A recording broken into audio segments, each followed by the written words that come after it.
I know you are very busy eating, so therefore I don't expect to hear a good morning back. Thank you. I hope you have all found something to eat. Please make sure you do. We will be here for most of the morning, and the Hilton has ably provided us with enough to keep you going. So please make sure that you serve yourself well. I see some smiling faces that have already done that. Thank you very much. I am Dr. Thelma Awori, the coordinator of the EWA Empowering Women in Agriculture program. I have the pleasant duty of guiding you through the program for today. His Excellency Dr. Olusegun Obasanjo, Her Excellency Madam Ellen Johnson Sirleaf, the two champions of the EWA program, our elders, Her Excellency Sahle-Work Zewde, former President of the Republic of Ethiopia, AWLN pioneer and Peace and Security Pillar Lead, Her Excellency Catherine Samba-Panza, former President of the Central African Republic, AWLN pioneer and Governance and Political Participation Pillar Lead, Her Excellency Amina Gurub-Fakim. She is not in the room right now, but I'm sure she will join us. Former President of the Republic of Mauritius, AWLN pioneer and Youth and Emerging Leaders Pilot. Her Excellency Nkosazana Dlamini-Zuma, former African Union Commission Chairperson. I see we also have in the room for UNDP, I'm not sure if she's still here, Ms. Ahuna Ezeakonwa, Assistant Secretary General and Regional Director, RBA. For AUDA NEPAD, Her Excellency Nados Bekele Thomas, the Chief Executive of NEPAD, and the OAU Special Envoy for Women, Peace and Security, Liberata Mulamula, African Union Special Envoy on Women, Peace and Security. Now, this is a busy time for the AU as always. We are competing with many meetings, high-level meetings. So if you don't see all the people who are supposed to be here, it's because they cannot split themselves into so many parts.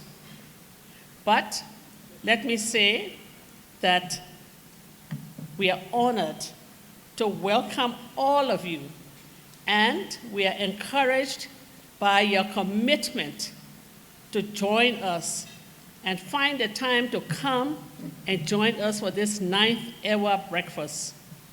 We welcome our elders from AWLN. We welcome the leaders of the African Union. I'm sure many of you are here. If you are here, just put up your hand. Okay, very good. We welcome members of the Diplomatic Corps here. Please put up your hand if you are here. Any member? Good, very good. Members of the Diplomatic Corps. Development partners, very important people. If you are here, please just put up your hands so we, oh, wow. Wow, you're many. Very good. Thank you for being here. This is your business.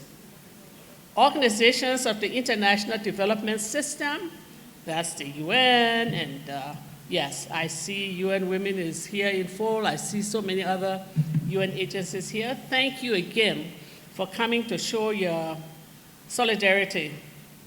And then I would like to welcome a new group that has joined us today. And these are members of the private sector. We normally have not had so many members of the private sector. So we are very happy to welcome them. Bankers, and investors who have a keen sense of social responsibility and want to be a part of what we are doing. Please give them a warm welcome. This is their first time coming. Thank you very much. If there's any group that I have missed, please forgive me. We will continue to recognize you. Let me say the members of GMAC. Are you here? Are there any members of GMAC here? Oh, there they are. Very good. Members of AWLN, are you here? Making. Oh, you are many here. Very good. Okay. I'm happy to see that the women's movement is still vibrant. I will now call on our EWA champion, our EWA co-champion, male African farmer, Baba, former president of the Federal Republic of Nigeria, to give a few opening remarks. Baba, you are welcome.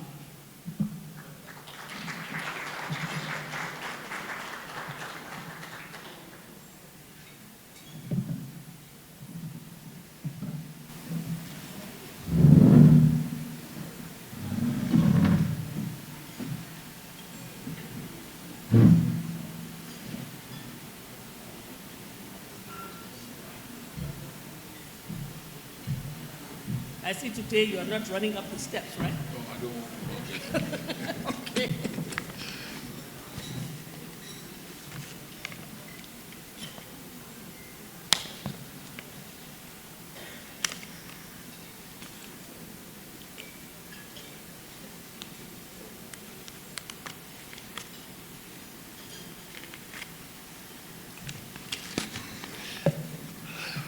Please continue to enjoy your breakfast and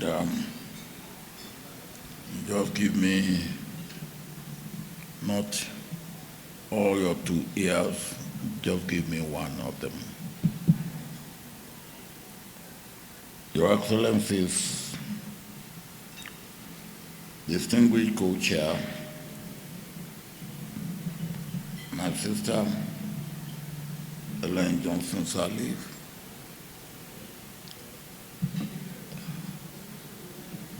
our esteemed patron and pillar lead,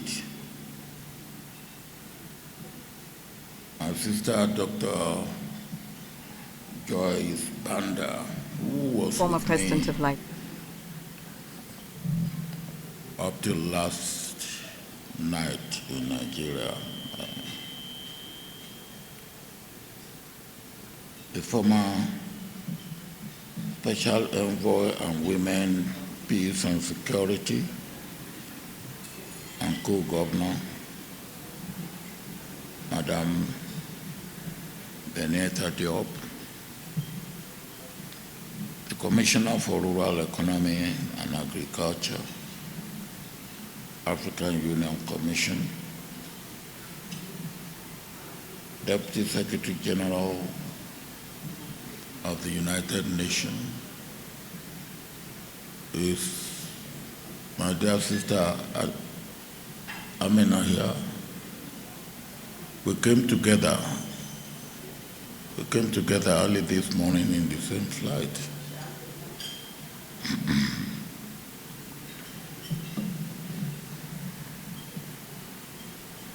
Special envoys, excellencies, when we began this journey, the idea was simple. We wanted women in agriculture to move from the margins to the center, to move from laborers to leaders, and from subsistence to business. Agriculture must be seen as a business, not as a development plan, which you do only when there's fund, but as a business, we should do all the time. Today, when I look at what we have achieved together, I am proud. But I am also aware that we are not yet where we need to be and where we must be for improvement in food security and nutrition security, and in the situation of our women in agriculture in terms of creating wealth for themselves. Since we met last year,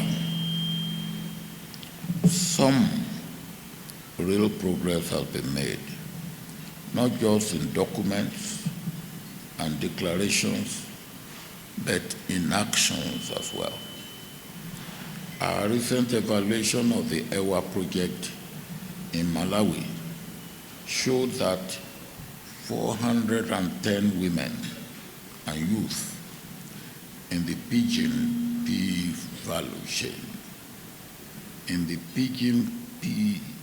value chain, have increased their yields by 35%.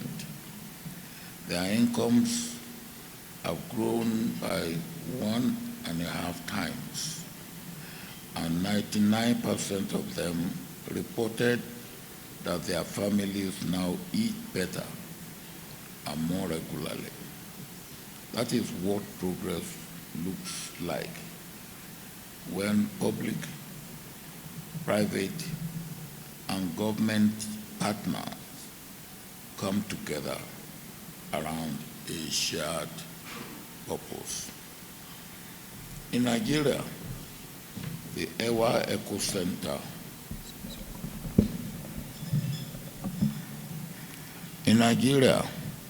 the EWA Eco Center has been at work training 62 women-led agribusiness SMEs from 6 EWA countries on export readiness within the context of Africa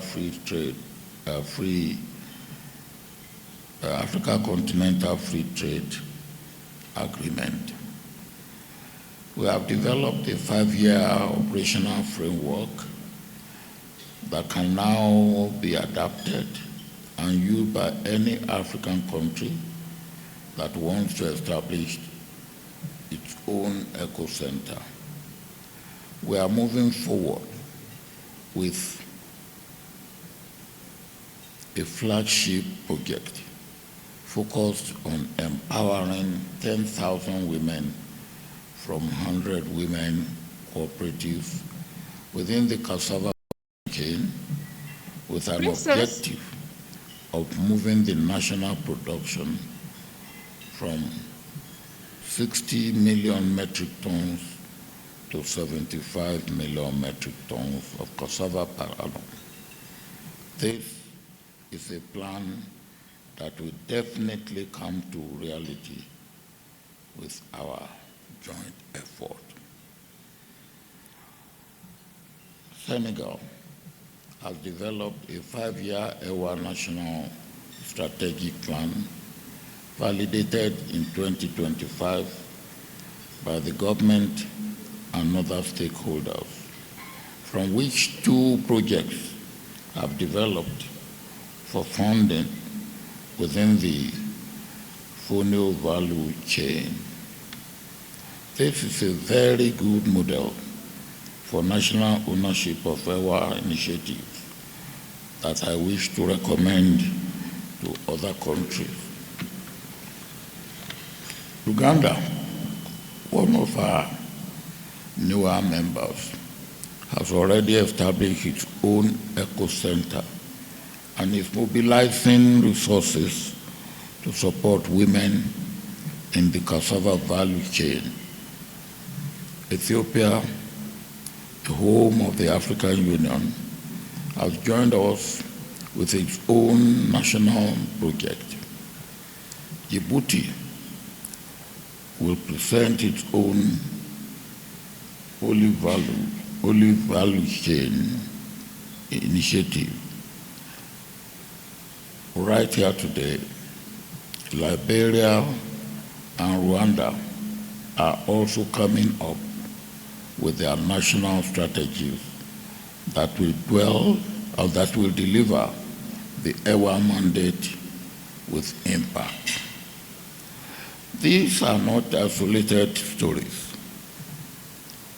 They are evidence that when we align ourselves and our commitments with our investments and interests, women deliver. But let me be frank here with you. We cannot sustain this momentum on goodwill alone and scale up if there's no framework to measure progress. We have to have framework for assessment and measurement of our progress. Another innovative step in this regard is our collaboration with the African Capacity Building Foundation to develop the EWA Scorecard. This is a tool to measure progress, country by country, commitment by commitment, hectare by hectare. It will tell us where we are advancing and where we are falling behind. It will tell us which partnerships are delivering and where we need to do more. I am fully in support of this innovation. So today, I am appealing to each of you in this room, government partners, our friends in the private sector, international organizations and foundations who have walked this road with us to increase their support for the implementation of EWA commitment of EWA at all levels. This time, I am requesting a pragmatic partnership that turns commitment into action beyond words and press releases. We have the model and the evidence of progress, and we know the tool to measure our progress. What we need now is the collective will to push forward together without hesitation and excuse to have action. We must go beyond will to action. I thank my dear sister and co-chair, President Ellen Johnson Sirleaf, for her relentless dedication. I thank President Joyce Banda for carrying the agriculture pillar with such purpose. I thank my sister, Madam Bineta Diop, who has relentlessly and doggedly continued to ensure that the EWA high-level breakfast meeting is held at the margin of the AU summit for the past 9 years. Beneta, thank you very much.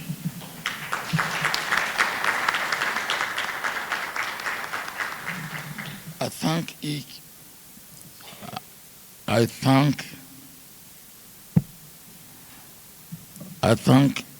each of our partners who have stayed with us, invested with us, and be lead in us and remain with us. Before I conclude, I believe, and Benita, you will probably agree with me here, I believe we have not been as successful with Africa Development Bank as we should have. Whatever may have been the cause of our not being successful as we should have, maybe we should not give up. We should continue to try. I don't know if we have anybody from African Development Bank in the room. Anybody from African Development Bank here in the room? Well, that's also part of our lack of success. We should try and reach out to them. And Benita, I will do that with you. Let us never be tired, and we'll reach out to them. And maybe this time we will be more successful than we have been in the past. The land is ready. The women are ready. Let us be ready with them by providing all the financial, technical, and political support that will make a global model in empowering women in agriculture. Thank you for listening.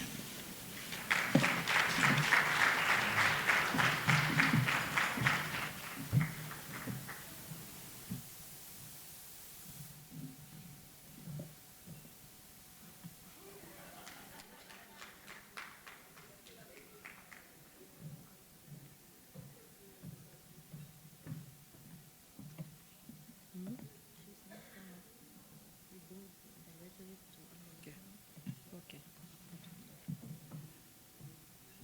Thank you.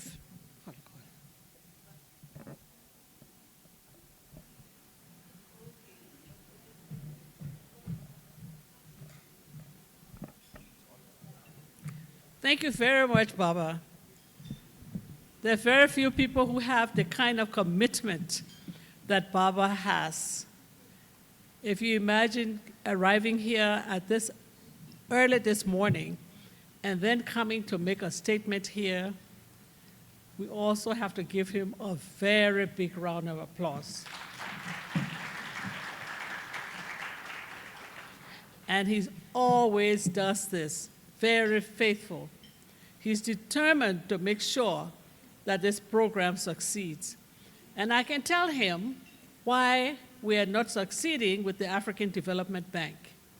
And that is because the systems that have been set up where the big money is do not provide avenues for getting to where the women are, who are the majority of the people who produce food. I have been to their offices myself, and the system just doesn't work in our favor. And if we are going to get that money, the system has to change. It's not just the African Development Bank. It's all the people who have big money. The way they give out money does not favor the women farmers. But Baba, we thank you for being an advocate and for making sure that we change the system. And you said that agriculture is a commercial activity, it's business. And that's why you see this new group of private sector. Those are the people who know how to make wealth out of anything. We now want to start rubbing shoulders with them so they can show us how to make wealth, because women have to become wealthy. So, Baba, we thank you very much, and we thank the private sector for being here and for being willing. We are unable to have the Commissioner for Agriculture, Rural Development, the Blue Economy, and Sustainable Development in the African Union because of the amount of obligations that they have. So we will go right away to the presentation by Her Excellency Amina Mohammed, Deputy Secretary General of the United Nations and pioneer of AWLN. Thank you.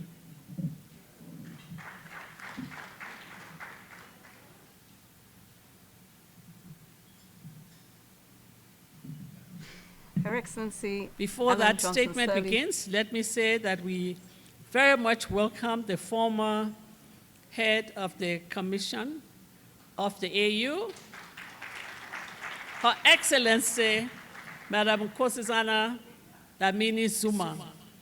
This is a woman to whom we owe a lot in terms of the recognition of rural women in the African Union.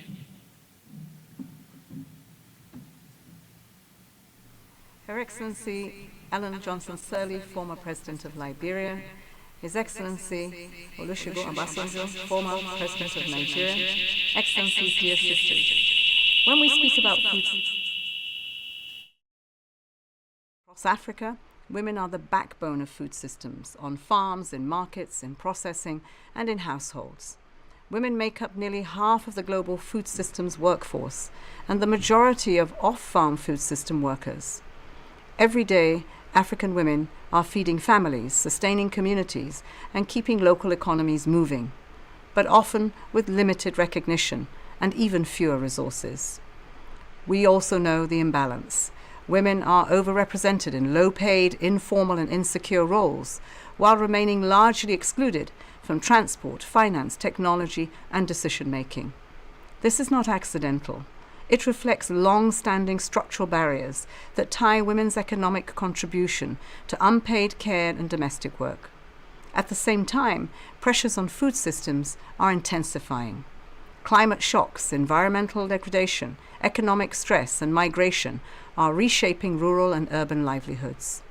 Africa's young and growing population adds urgency, and too often it is women who absorb the shock, shouldering greater care responsibilities while continuing to produce food under increasingly difficult conditions.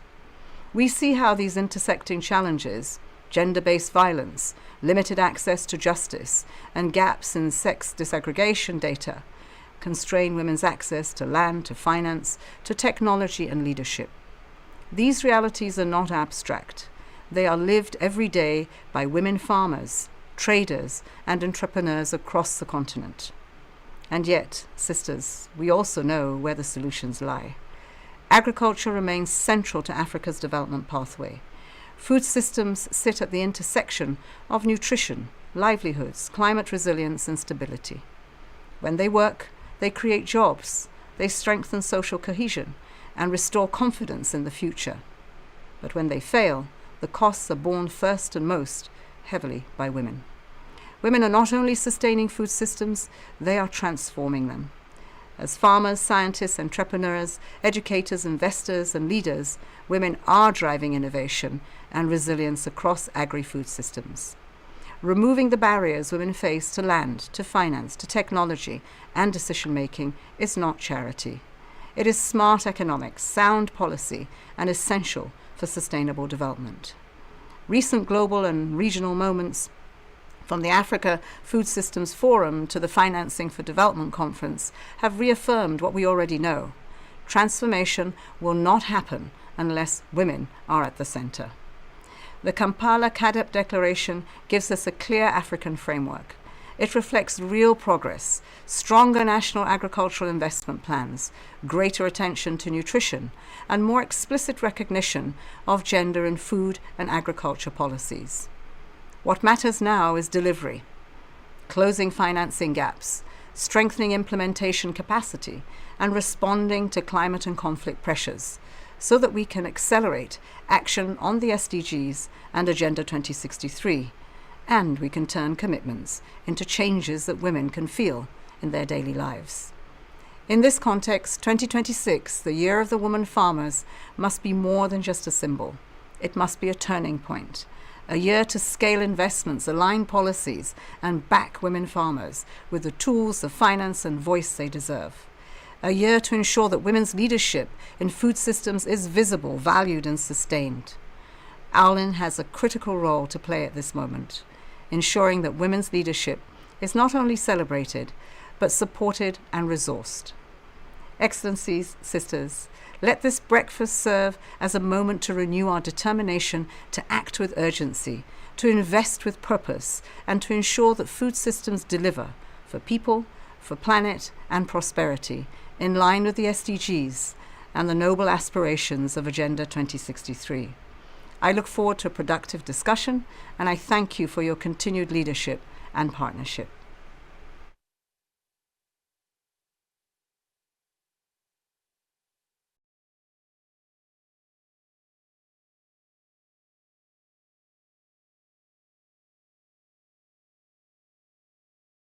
Who has a position that she has used in order to progress and to help remove the barriers that women experience. And as she said, it's the year of the rural woman this year. We really need to identify those barriers and remove them. Let's give her a hand, please. And thank her generously for her statement. The breakfast this year is sponsored by UNDP, AWDA NEPAD, and OCP. It combines the African Women's Leadership Network and the Empowering Women in Agriculture initiatives, these two major initiatives that are part of the African women's movement that are attached to the AU. You will learn more about these two in the process of the morning. Thank you, Madam Ahuna, Isiakonwa, Madam Nados Bekele Thomas, for implementing your mandate to support women. UN Women, of course, UN Women, your only mandate, you know what it is, and you have really fulfilled it. Women, the progress of women. And OCP for being faithful, continuously faithful, and giving us your unwavering support. So let's give a hand of applause for these groups. Now, this is the year of rural women. But sadly, when you look around the room, you do not see the familiar faces of this target group of our program, who are the rural women farmers. They are usually here, and you can hear them chanting their calls to action. No women, no food, no nation. You remember that? No women, no food, no nation. You're sitting here eating this food. I'm sure these Ethiopian women have really made sure that you have this food. The downturn of global economies of the last year have put an end to the funds which enabled us to bring those women here to speak for themselves. But we have, however, refused to be defeated in this endeavor and have used technology to bring them into this room virtually. A few of them are online, and some are on video, which you will see. These videos show where we are substantively since we started the EWA initiative. The Malawi project has had a final evaluation and has demonstrated proof of concept. Let us watch and see what the Malawi women have achieved. Baba alluded to some of it in his speech, but let us watch and see what the Malawi women have achieved.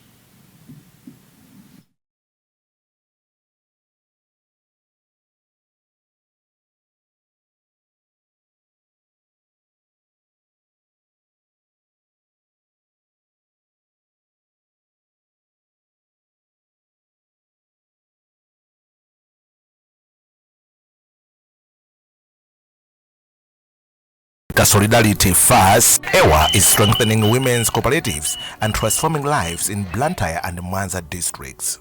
Pigeon pea is a vital crop for food security and income, and the women play a key role in its value chain. The project aims to enhance their economic empowerment and contribute to sustainable agriculture. Project ya EWA yatithandiza kwambiri.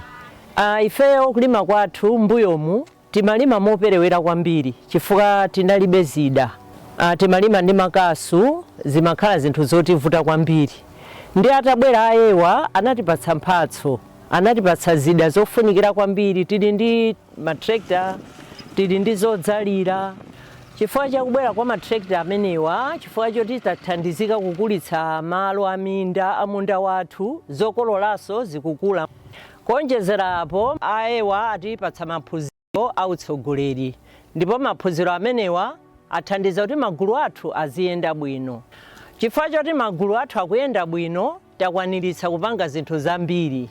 Mwachitsanzo, tili ndi azimayi ena magulu mwathu amene akuweta ng'ombe, pali azimayi ena akuweta nkhumba, ena akuweta nkhuku, komanso ena akupanga bizinesi yomweyo ndi nandoloyo, kumupanga muzinthu zosiyanasiyana, kupanga add value, kuonjezera maubwino ena kunandoloko. Project ya EWA yatithandizaso ndi kulimbana kwa kusintha kwa nyengo, monga ngati pa nkhani ya mitengo. Amatilimbikitsa kuti tizikhala ndi mitengo m'minda mwathu, komanso m'makomo mwathu. Kuonjezera pamenepo, a EWA atithandiza kuti tizilima chaka chonse, atipatsa zida za ulimi wanthirira. Ulimi wothirira pogwiritsa ntchito sola. Chifukwa cha ulimi umene wanthirira, zinthu zambiri zasintha m'makomo mwathu, chifukwa chaka chonse tumakhala tili ndi zokolola. Florence Loudon is a testament to the power of empowerment. With the EWA project's value addition, business management and entrepreneurship trainings, she turned her food processing business into a thriving venture. Poyamba mene malima na ndolo, ndimangolima na ndolo ngati ndiwo, komanso ngati business. Koma kupyolera mu bunge la EWA limene linabwera, latiphunzitsa zambiri muzana ndolo. Taphunzira kuti na ndolo timampanga ufa wa phala, timampanga ufa wa chapati, tikupanga masnaki kuchokera mu ndolo. The project impact extended to the next generation. Youth are gaining valuable farming and food processing skills, setting themselves up for a brighter future. Monga ine wa Chinyamata, titaphunzira maluso kuchoka ku bungwe limene la EWA, ndapangapo luso lopanga business yogulisa mandasi, komanso kugulisa socheula. Kuchokera ku business imeneyi ndakwanisa kugula nkhuku 5, komanso akalulu 3.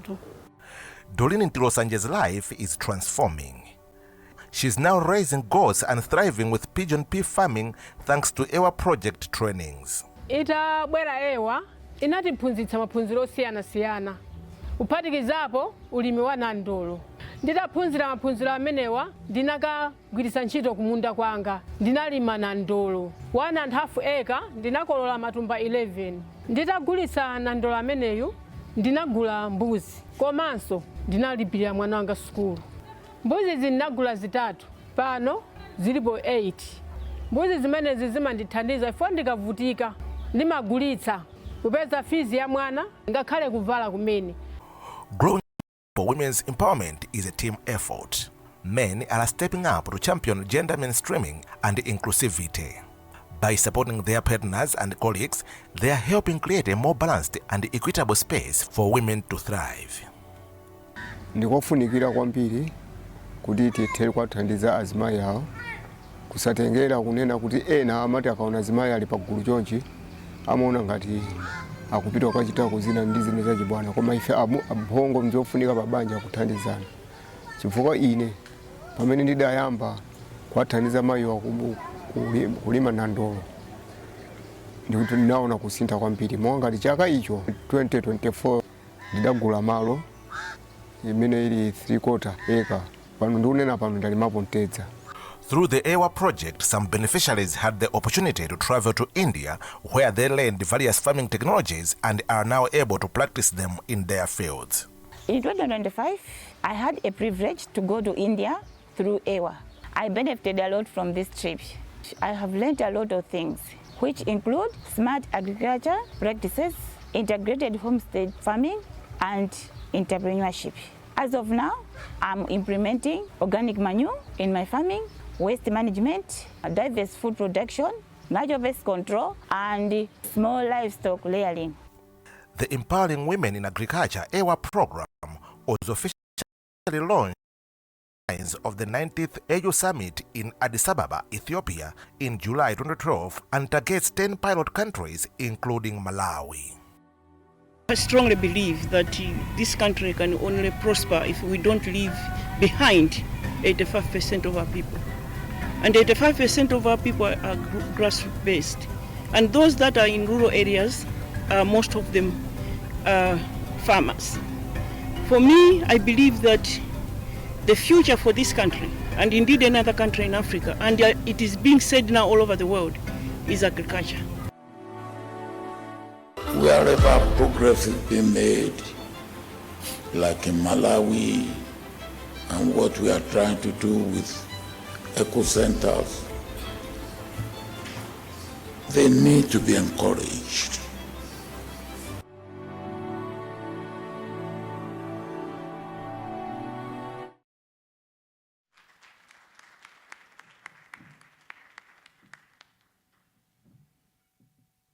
We have a word from the program officer of the Malawi project.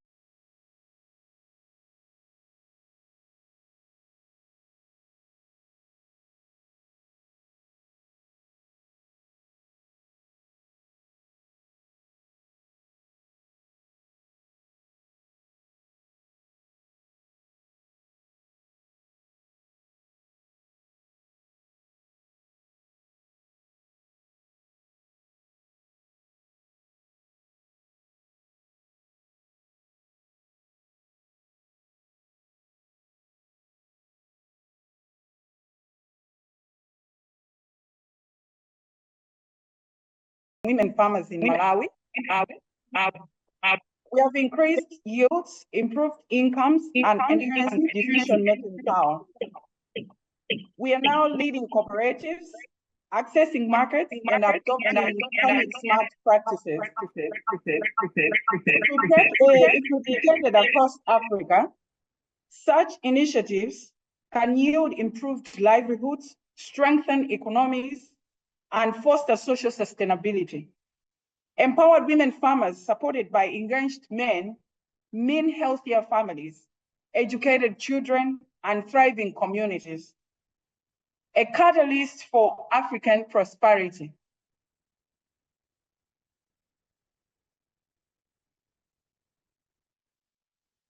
If you want to support a project, don't just do one little bit of it. OCP has done the training, the technology. You can see those women were already driving their own tractors, which is an anomaly. Madam Zuma, remember when you went to South Africa, you told the African heads of states, women are tired of the handhold, give them these tractors. They're already driving the tractors. Excellent. Now, when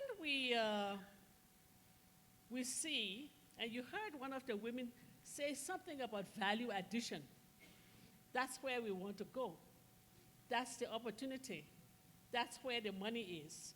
So we want to show you a short clip from a woman who started as a farmer, and now she's into value addition in the cassava cassava crop. Can we have the Uganda video, please?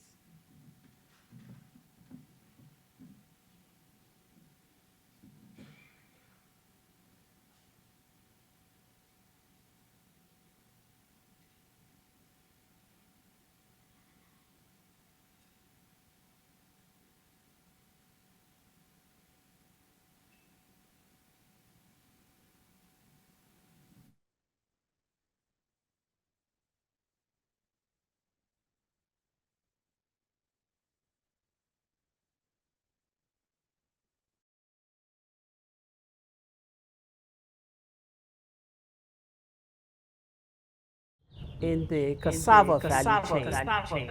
Now, in EWA, we decided that cassava was going to be the strategic crop. Fortunately, the Uganda government has identified cassava as a strategic commodity. Excited today to talk to Noella Ojara because we've spoken a lot about women in the value chain. And I think Uganda has a wonderful story, which is the story of Noella Ojara and her journey in the cassava value chain. Now, in EWA, we decided that cassava was going to be the strategic crop. Fortunately, the Uganda government has identified cassava as a strategic commodity in the Uganda's agro-industrial development plan.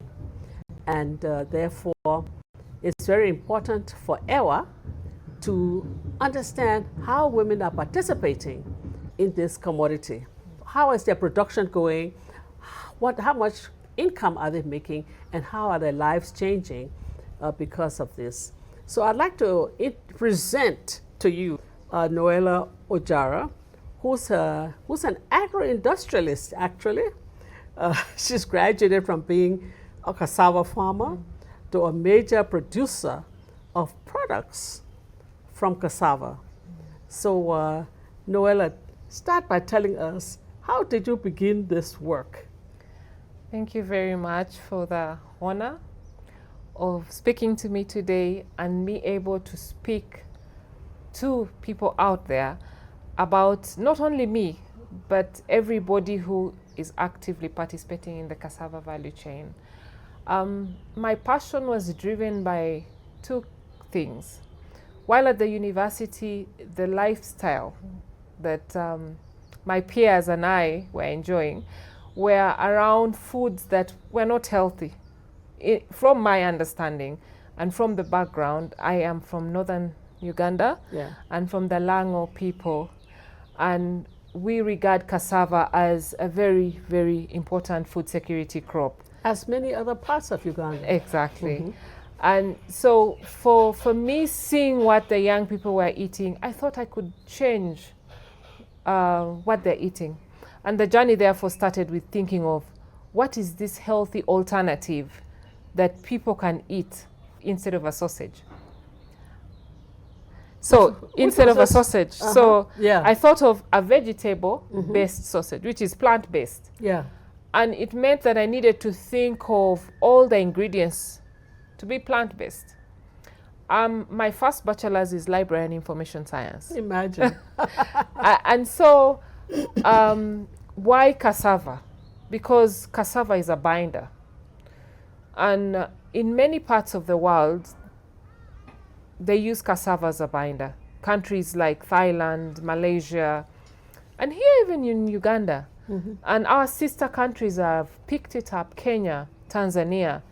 So for us, that was really why I thought I should use cassava. But also from coming out of the region I am from, we were getting out of the 21 war.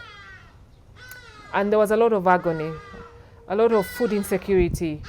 And I thought there would be something that my people, my kinsmen, are very familiar with. And again, it came down to cassava, a crop that they're familiar with the agronomy. And I thought that is where my journey started. What are the products you produce from cassava? So then I started by actually farming. So I decided and said, let me test this. I'd never farmed. But then I said, let me get back to Lira and farm.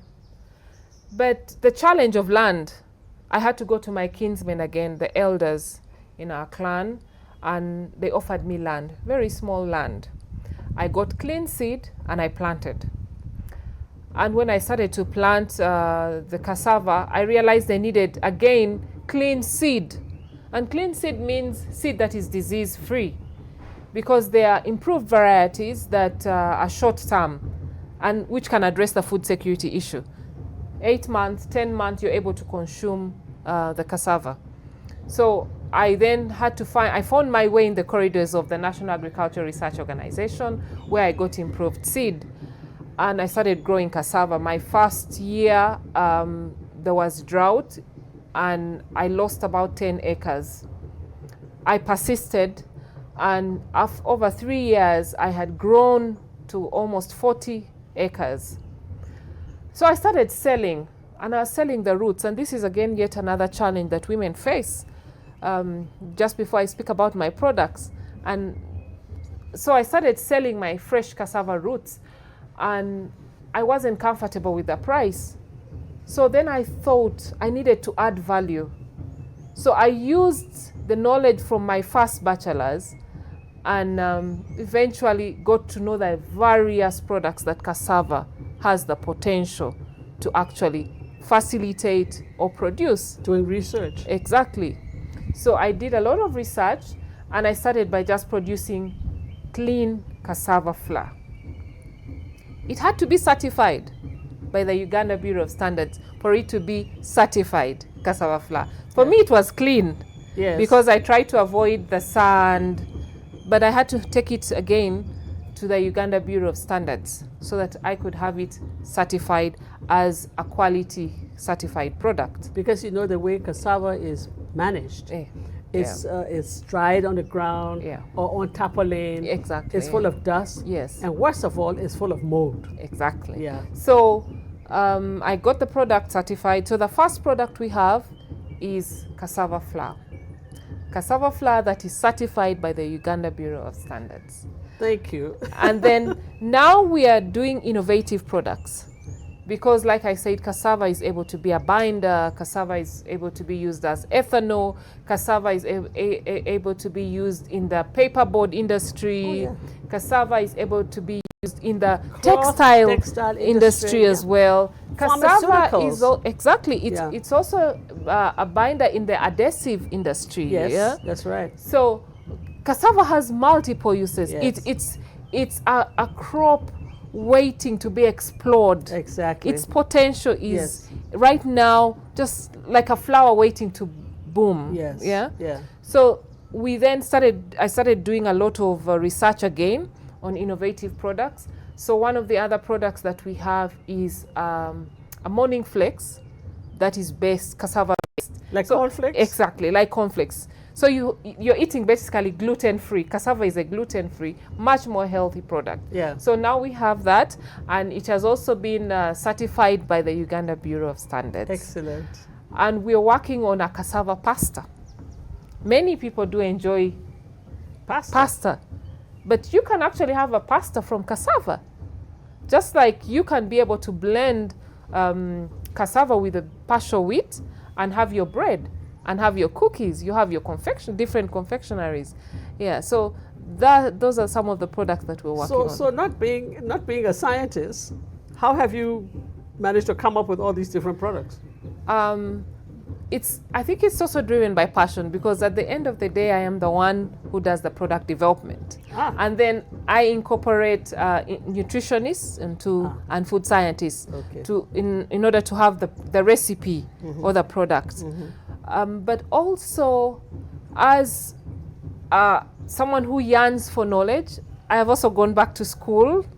I have done my master's in agribusiness, because now I got into business. I looked beyond just a farmer. But I also moved a step ahead and said I can actually now add knowledge to the body of knowledge. So that's why I'm now doing a PhD. Excellent. That's the whole idea.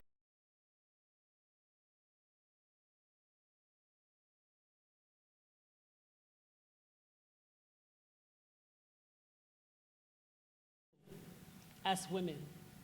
And she's not the only one. There are other women in Uganda who are doing the same thing. I don't know if we have the lady Martha from Uganda, but if we don't have her, this is what the Institute for Social Transformation is doing, because you first of all have to aggregate the women. You saw everything that happened in the Malawi project. Much of that is already done in Uganda, and this is where we need to go. with the value addition, where women can really make products that are on the national and international market. She is pursuing the possibility of getting her ISO accreditation to get on the international market. Now, so that's the potential, and that is what can happen. But where are we going? And how are we going to get there? So let me ask Mr. Ajayi to come and just say a few words. Baba has already said a lot about this, Ajayi, so you don't have to say too much more, but please come and just say what we've done vis-a-vis the ecosystems that we have.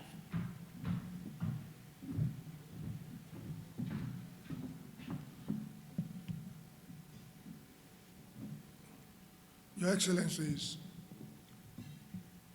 I would like to stand on existing protocol because I was actually given 5 minutes to speak. I would like to report on our activities in the EWA Eco Center in Nigeria. And I would like to focus just on 2 things because of time.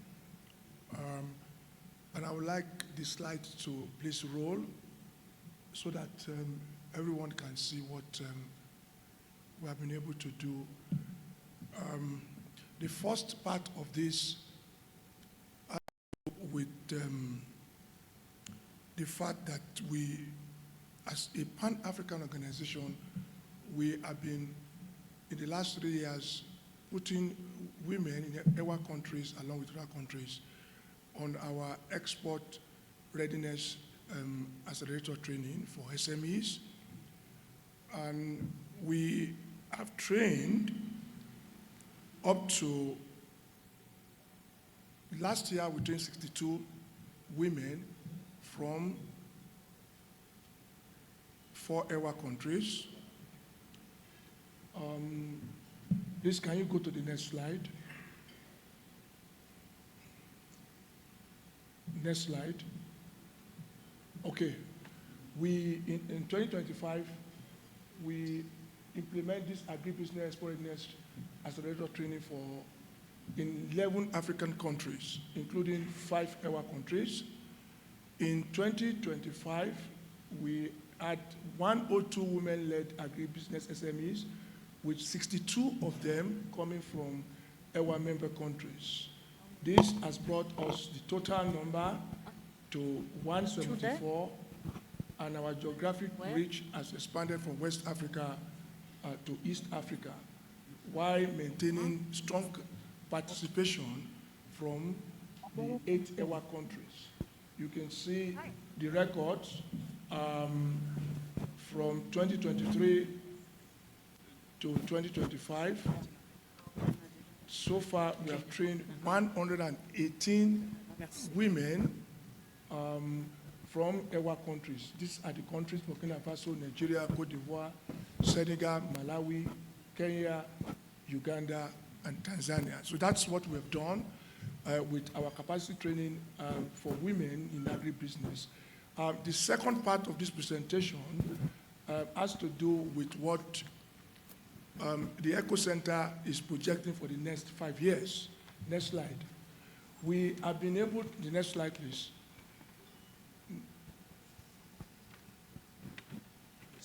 Next slide. Okay. We are able to develop the EWA Nigeria Eco Center operational framework that we will be using from 2026 to 2030. And essentially, it focused on cassava due to high women participation, food security importance, and export potential. We will position the Eco Center as an hub for training, processing, market access, and policy advocacy. We will be addressing systematic barriers faced by women farmers.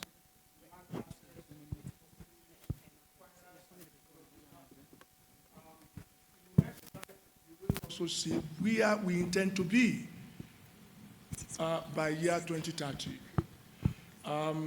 These are the opportunity gap that we have seen we are the world's largest producer of cassava, but we want to increase, like President Obasanjo said, we want to move from 60 million metric tons to 75, and we believe that putting women on this project will enable Nigeria to be able to achieve that. At the Eco Center model, we have capacity training and aggregation. We will deal with the issue of access to land, mechanization, improve disease-free, and then market assurance. Our target is that by year 2030, we will have empowered 10,000 women through 200 cooperatives, and this will be done in 12 states out of the 36 states of Nigeria. What are we asking for? We would like to ask development partners to support this initiative, because we have moved around and we've done necessary research that will enable us to do this. So we are asking you, please support this, and EWA will make much impact in Nigeria and many other countries. Thank you and good morning. Thank you so much, Dr. Ajayi. From all the videos you've seen, please tell me, are we serious in EWA or not? We are? Good. I didn't hear any kind of big acclaim from you.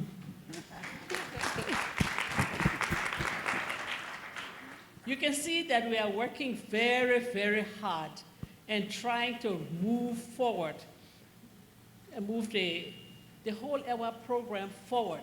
And in different countries, you can find different expressions of where we are going with EWA.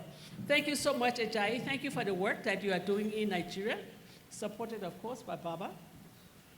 Now, in all the work we do, we have to monitor how well we are doing.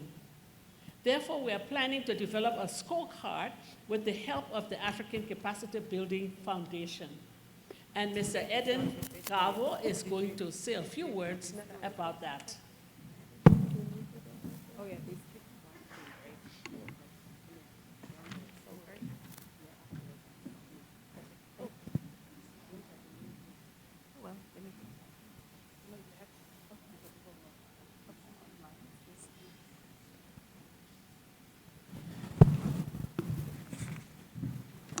Good morning.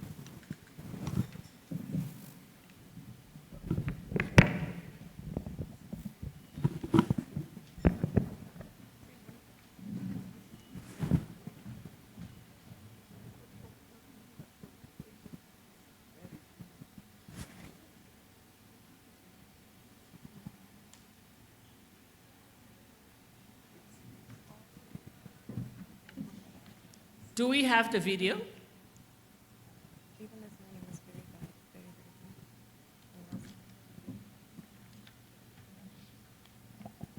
Okay. If the video is having, we are not connecting with him. I think that's the problem. It's not a video. We need to connect with him. But the scorecard is going to be a very important part. And our work in EWA would be very important to help us know whether we are making progress or not. This is one of the traditional things we do in the women's movement. We have scorecards that help us to measure our progress. Now, where are we going with EWA? This coming year, we hope to open 4 new countries for EWA. 4 new countries: Ethiopia, South Africa, Liberia, and Djibouti. In Ethiopia, we come here every year, we hold a breakfast, we hold a GBAC, but our footprint in Ethiopia has been very light. You can hardly see our effect, our impact in Ethiopia. And this year, we mean to do something about that. Can you hear me? Hello? Fortunately, we have found a sponsor for Djibouti. And when we work in the EWA countries, you need to find a sponsor for that country, the way the OCP Foundation has sponsored Malawi. We need to I'm find a connected, but sponsor. it So looks like you're not fortunately, we hearing have me. a sponsor for Djibouti, Huh? where the project will focus on growing olive trees. In Ethiopia, we are happy to announce that Madam Salamwit Mewosha, Oui. the founder of the African International Skill Hub, Hello? has offered to open an EWA Hello? office in Addis.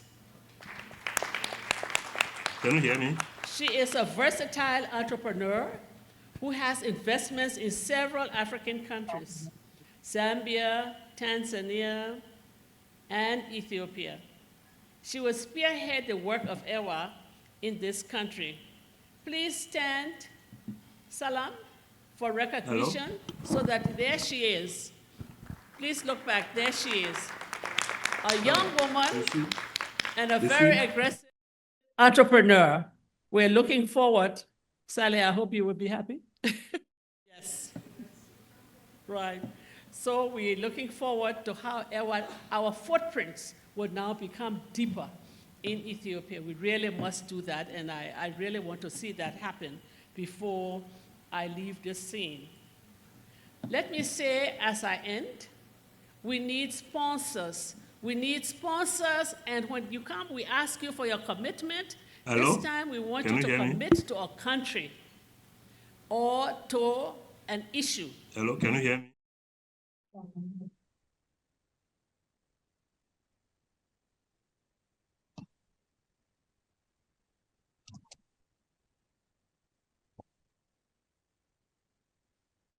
A sponsor for Uganda, and if you are interested in sponsoring Uganda, please see Maureen. Maureen, please stand up. Wagubi. Hello? Please talk to Hello? her. We need a sponsor for Liberia, and I see somebody to coerce to sponsor Hello? Liberia. I'm looking at him, and I'm not going to call his name Hello? because I haven't discussed it with him, but he can tell I'm looking at him. Hello? But I think he will be able to sponsor Liberia.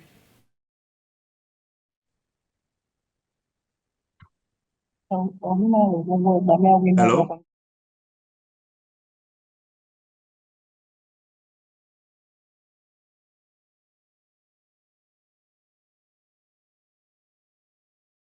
Important in EWA.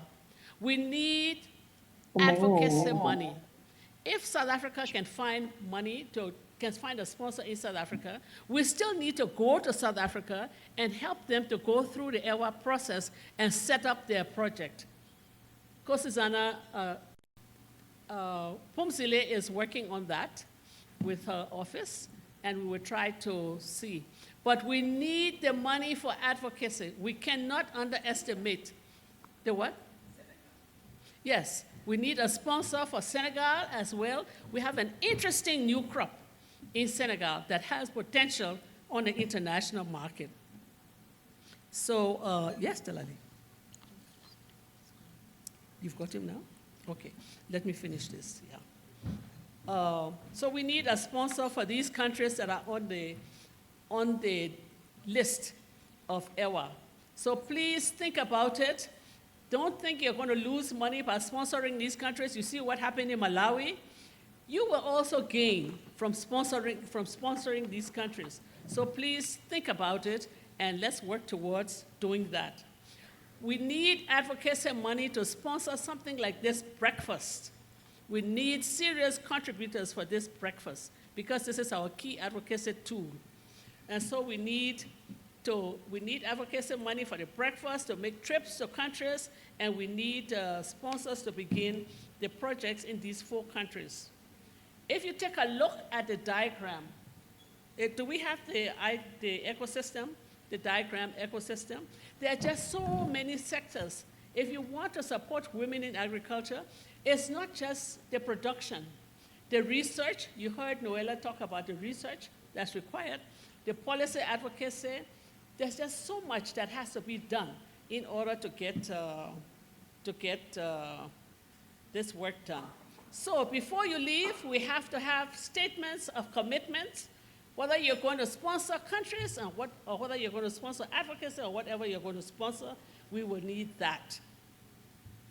Now, I understand that Mr. Gavo is on and ready to speak to us about the scorecard.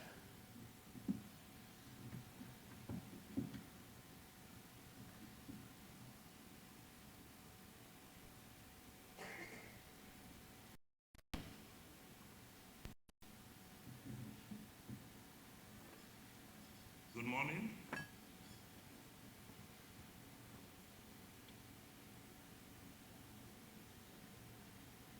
Am I louder?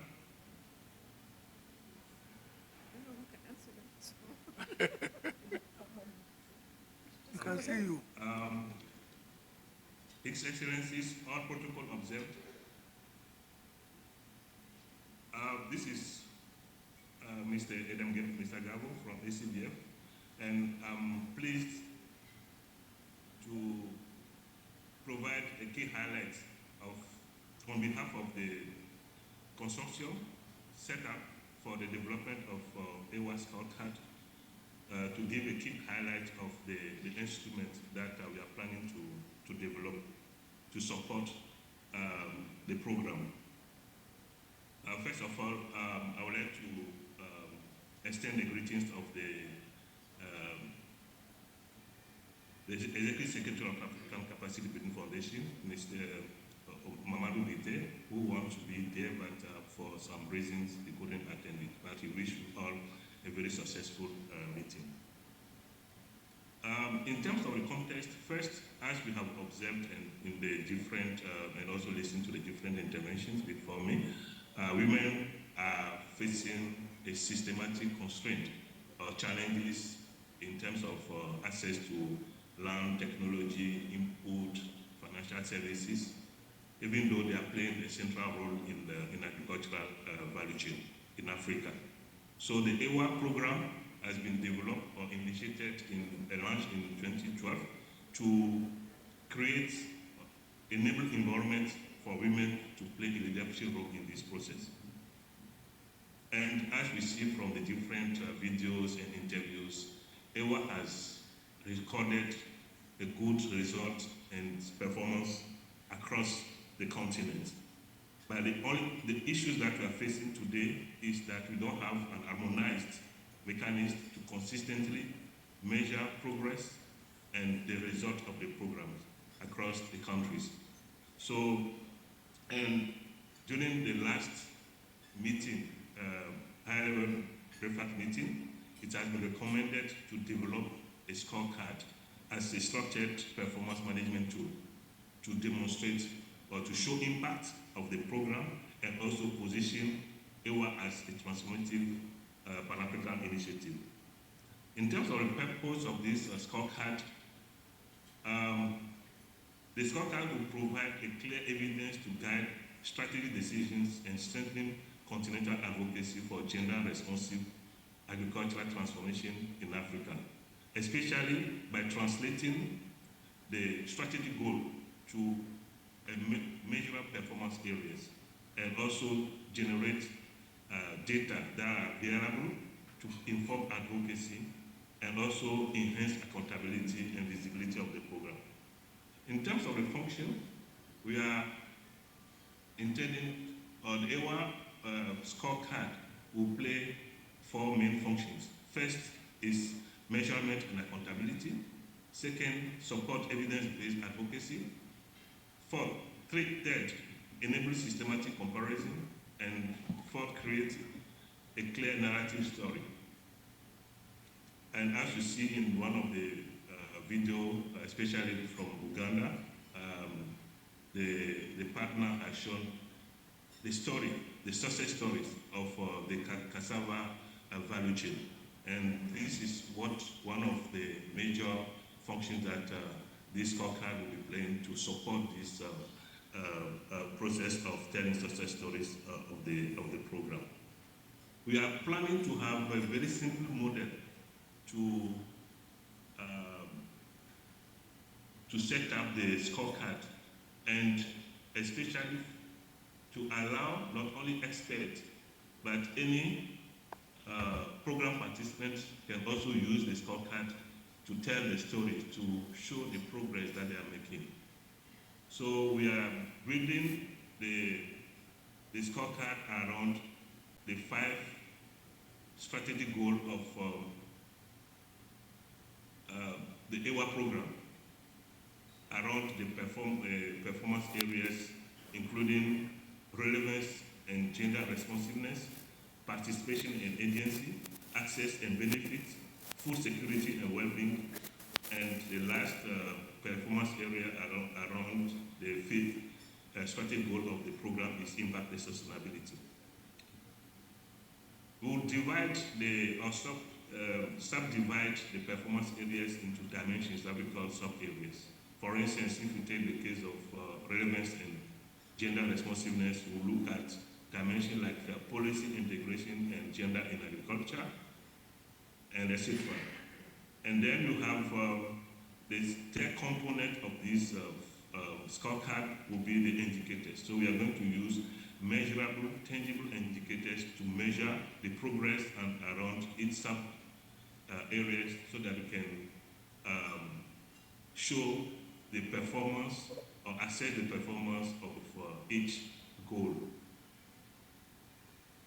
And for each indicator, we'll use a very simple score range, varying from 1 to 5.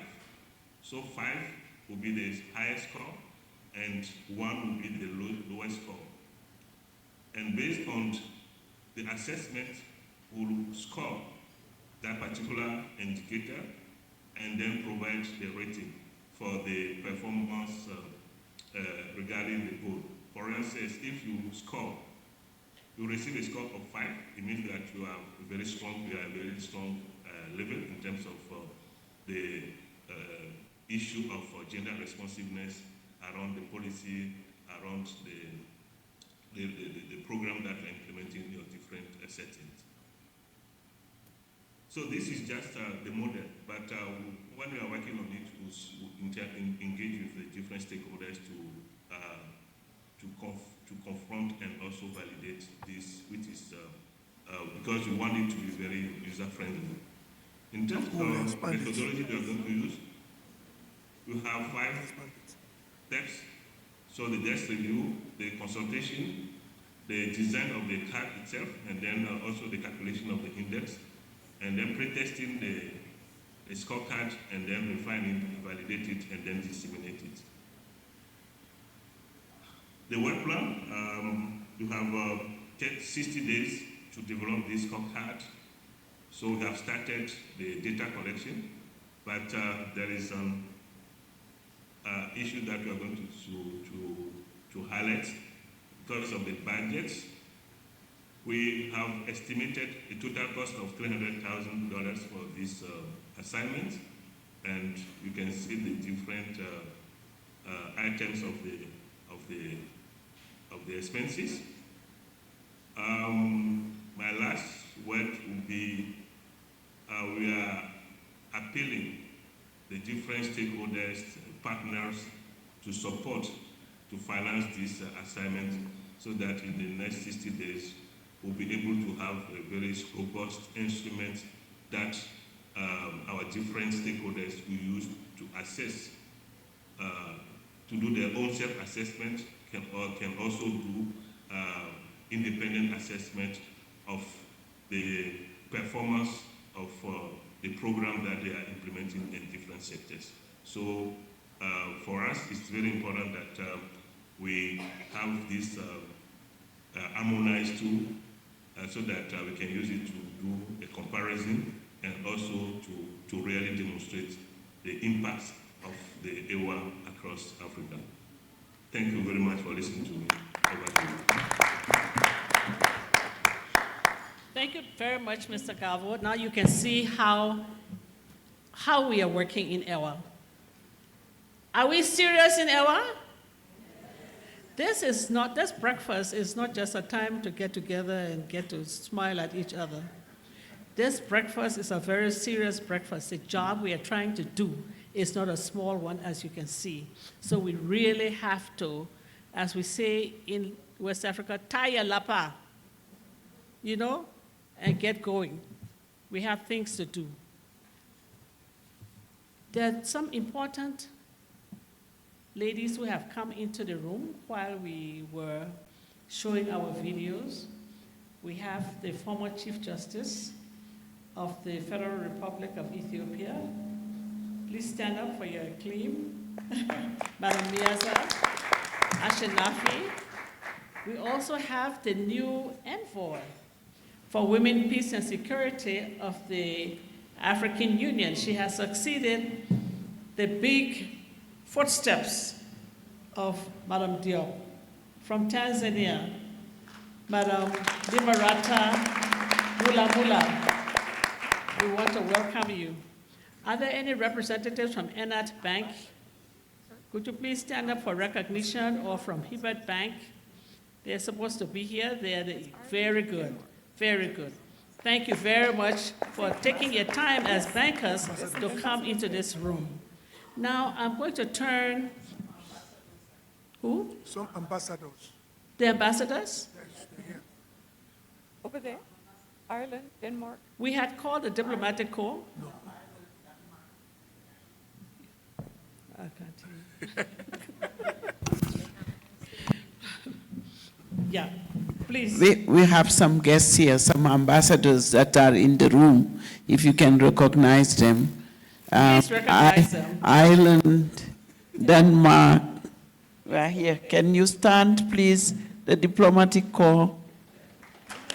Namibia, yes, they are here. They always attend. I think Canada, yes, we have them. And also we have the Secretary General of PAO, who just came into the room. Oh. Yes, she just arrived. Thank you. Very good, yes. You're all very welcome. We're so happy to have you, and some of you are regular attendees of this meeting. We look forward to your commitments as well. Now, we are going to have a panel that will be led by someone else of our elders. And then after that, I want you to look at this important part of the program, will be statements by UNDP, AUDA NEPAD, the Office of the Special Envoy, but most importantly, we are going to have statements of your commitments. So please start thinking about what you will say vis-a-vis your commitment on the whole issue of empowering women in agriculture. What are you going to commit? Please commit to a country, or commit to advocacy, commit to what your passion is. And when you commit, please don't let us have to come and ask you. You will ask us, when are we ready to receive you?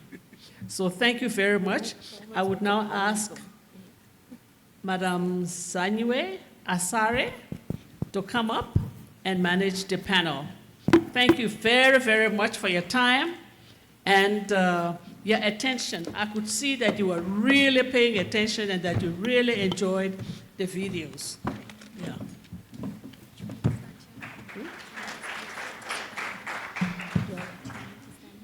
Anything you want to do?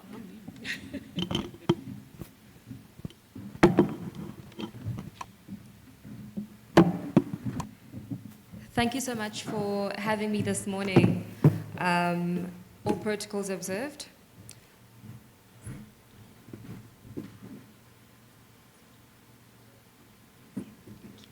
Just a bit of guidance. I think before we start, it's so important that, they asked the question, are we taking this seriously? And I think at the end of the day, when everybody leaves here, the positive answer should be, yes, we're taking this very seriously. So I'm going to start my panel, and I've really got the pleasure of calling women that have done amazing things on this continent. So I'll call first Her Excellency Sahlawok from Ethiopia.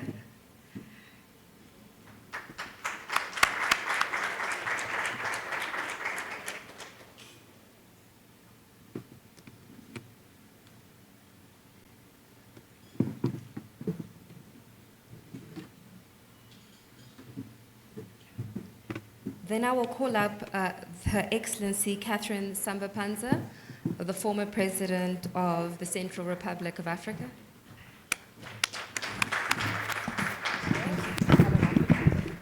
Okay. And then I've got the pleasure of calling Her Excellency Dr. Nkosazana Dlamini Zuma.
So perhaps to make this more homely, I'm going to sit in the middle of power, in the middle of amazing woman, and make this more, I'll put this here, sorry.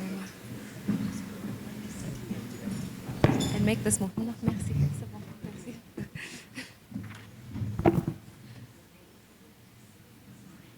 Are we ready for this amazing panel? Yes. Fantastic. So, Your Excellencies, distinguished guests, colleagues, and sisters in leadership and partners, my name is Zanyu Ntati Siasare, and I serve as the AWLN Youth Chair for South Africa. And professionally, I work at the intersection of public policy, markets, and regional integration across the continent. It is my honor to moderate this high-level panel.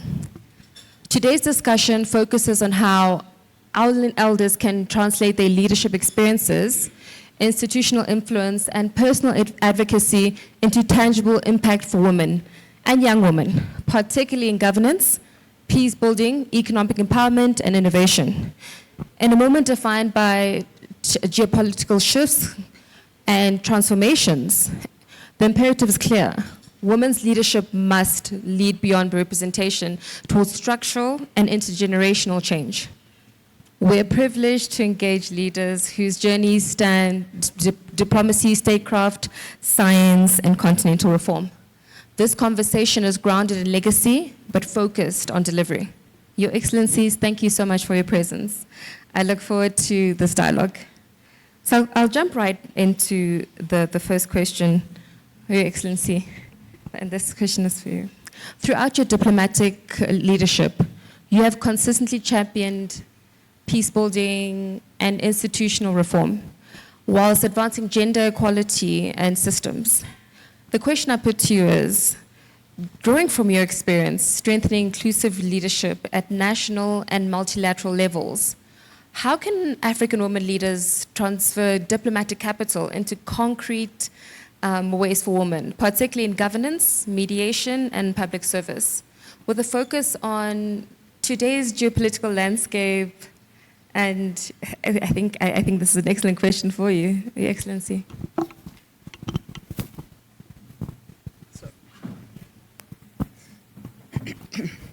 Thank you very much.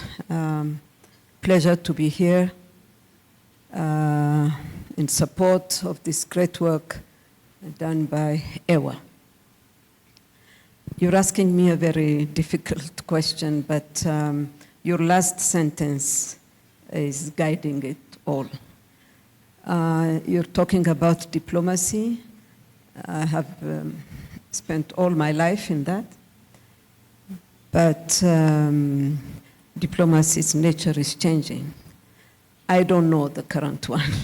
I've never worked in it. I've never known what transactional diplomacy means. But in the traditional one, things have evolved since I started. Diplomacy was known, and relations between countries and so on and so forth. But the component now, there are different forms of diplomacy through time. Public diplomacy, people-to-people diplomacy, and economic diplomacy, and so on and so forth, because relationships are based on those. So this is how it is known now. I think, since you're asking me what you have been working on, like diplomacy is serving the cause of women in agriculture, for instance, I would say that among the many forms of diplomacy, we have what is called agricultural diplomacy. And this is something which is not well known, that we practice since we have in our relationship agriculture, but which really needs to grow, especially in our context, in the African context, and in general in the developing world. I think this has to be well known, well practiced. We need to have the language of land, water, growth, and so on in the diplomatic discourse. As a person in charge of peace and security pillar in the African Women Leaders Network, we see that agriculture is a powerful, really powerful driver of peace and stability in any given country or region. On the other hand, sustainable agriculture has the capacity to drive peace, stability, and prosperity. This definitely will have a positive contribution to the work that EWA is doing, to give it that dimension, because it will come in the context of partnerships that you have, whether it is between countries, between institutions, between foundations, and so on and so forth. So I think it will definitely give an impetus, elevate the issue at hand. And in that context, in the agriculture diplomacy, in diplomacy at large, we will have the opportunity of bringing together, like twinning of agricultural institutions, give opportunity to local initiatives to grow. It will have definitely a positive impact in economies and also in this in the rural area.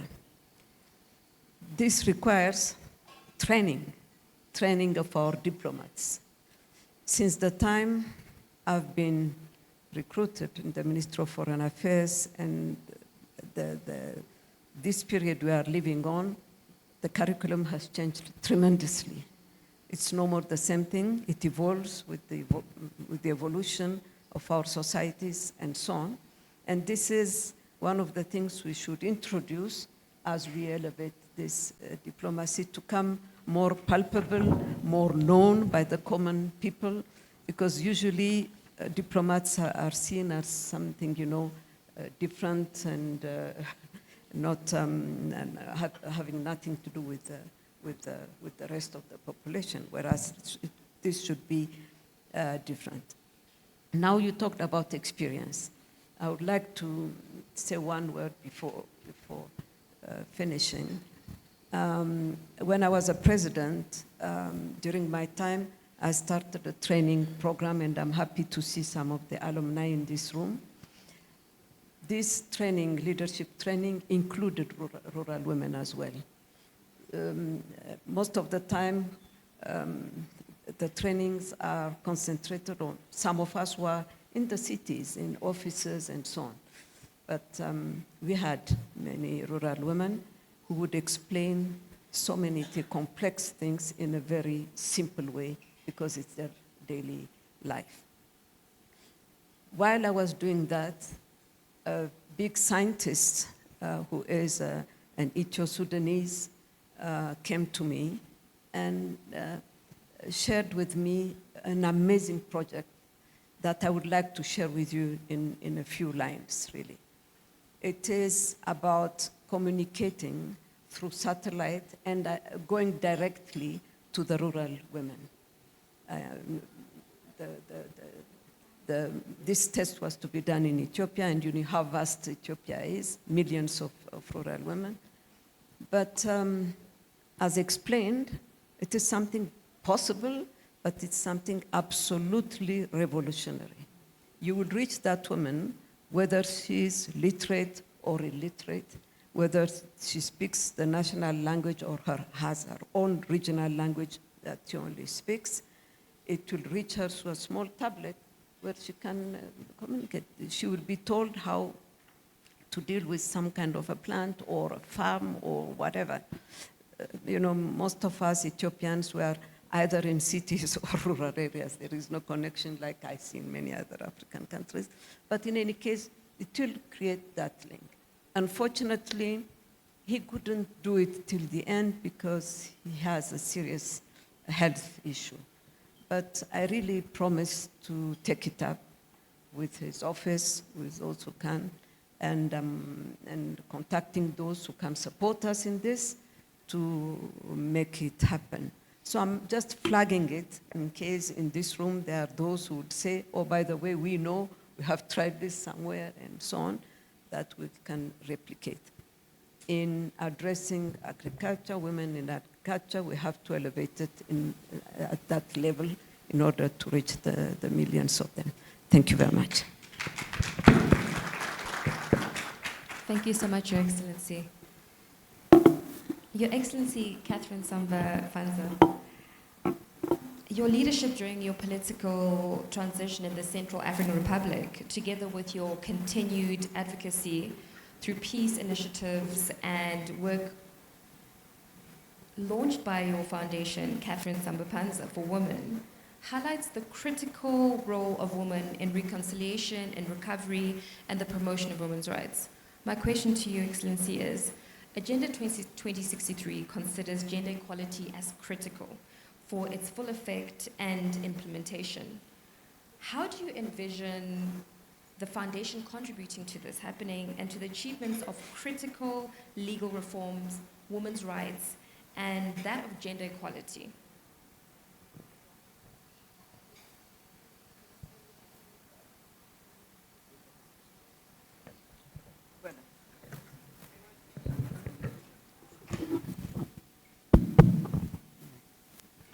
Je voudrais avant tout remercier les organisateurs de ce 9e petit déjeuner EWA-AWLN de me donner l'opportunité d'une prise de parole et de parler un peu de ma fondation.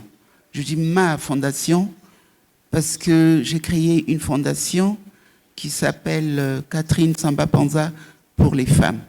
Mais avant cela, j'aimerais réitérer mes remerciements à l'endroit de notre vénérable patronne, notre aînée à toutes et à tous. Je veux citer la présidente Ellen Johnson Sirleaf pour le leadership qu'elle ne cesse d'affirmer en conduisant avec autant d'engagement le réseau AWLN, dont le rayonnement dépasse aujourd'hui les limites de notre continent. Je voudrais également, avec votre permission, remercier les différents partenaires qui se sont joints à la cause des femmes et qui sont encore avec nous aujourd'hui. Enfin, je voudrais remercier les promoteurs de l'initiative Autonomisation de la femme à travers l'agriculture EWA, qui déploie d'énormes efforts pour soutenir l'intégration de la femme dans le tissu économique sur notre continent. Pour revenir à la question qui m'a été posée et qui constitue ma contribution à ce petit déjeuner, je voudrais simplement rappeler en introduction que les questions de droits de femmes, les questions des femmes ont toujours été une préoccupation constante pour moi dans ma vie active, et cela a justifié mon fort engagement au sein de la société civile pendant plus de 40 ans. Vous voyez, je ne suis pas très jeune. Pour revenir, je voudrais rappeler aussi que durant mon mandat à la tête de l'État de transition, pendant 2 ans, je n'ai cessé de promouvoir le bien-être des femmes, leur participation aux prises de décision et de promouvoir également leurs droits.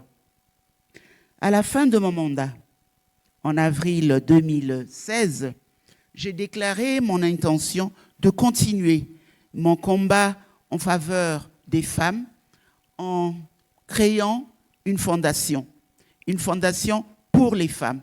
Et c'est pour ça que j'ai nommé cette fondation Fondation Catherine Samba-Panza pour les femmes. Vous avez sur vos tables une plaquette en français et en anglais qui vous explique les raisons de la création de cette fondation, les contextes, les objectifs de cette fondation et la mission de cette fondation. Pour éviter d'être trop longue dans mes explications, donc je vous donne déjà ces éléments que vous avez sur la table.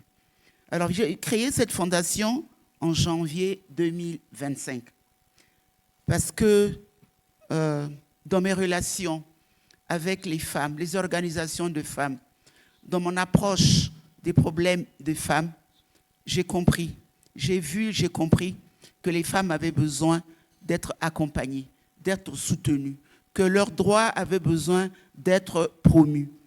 Et je pensais qu'il fallait mettre en place une structure qui pouvait les accompagner, les informer et les sensibiliser. Parce que malgré les engagements pris, malgré les textes signés, la situation des droits des femmes connaît encore des difficultés.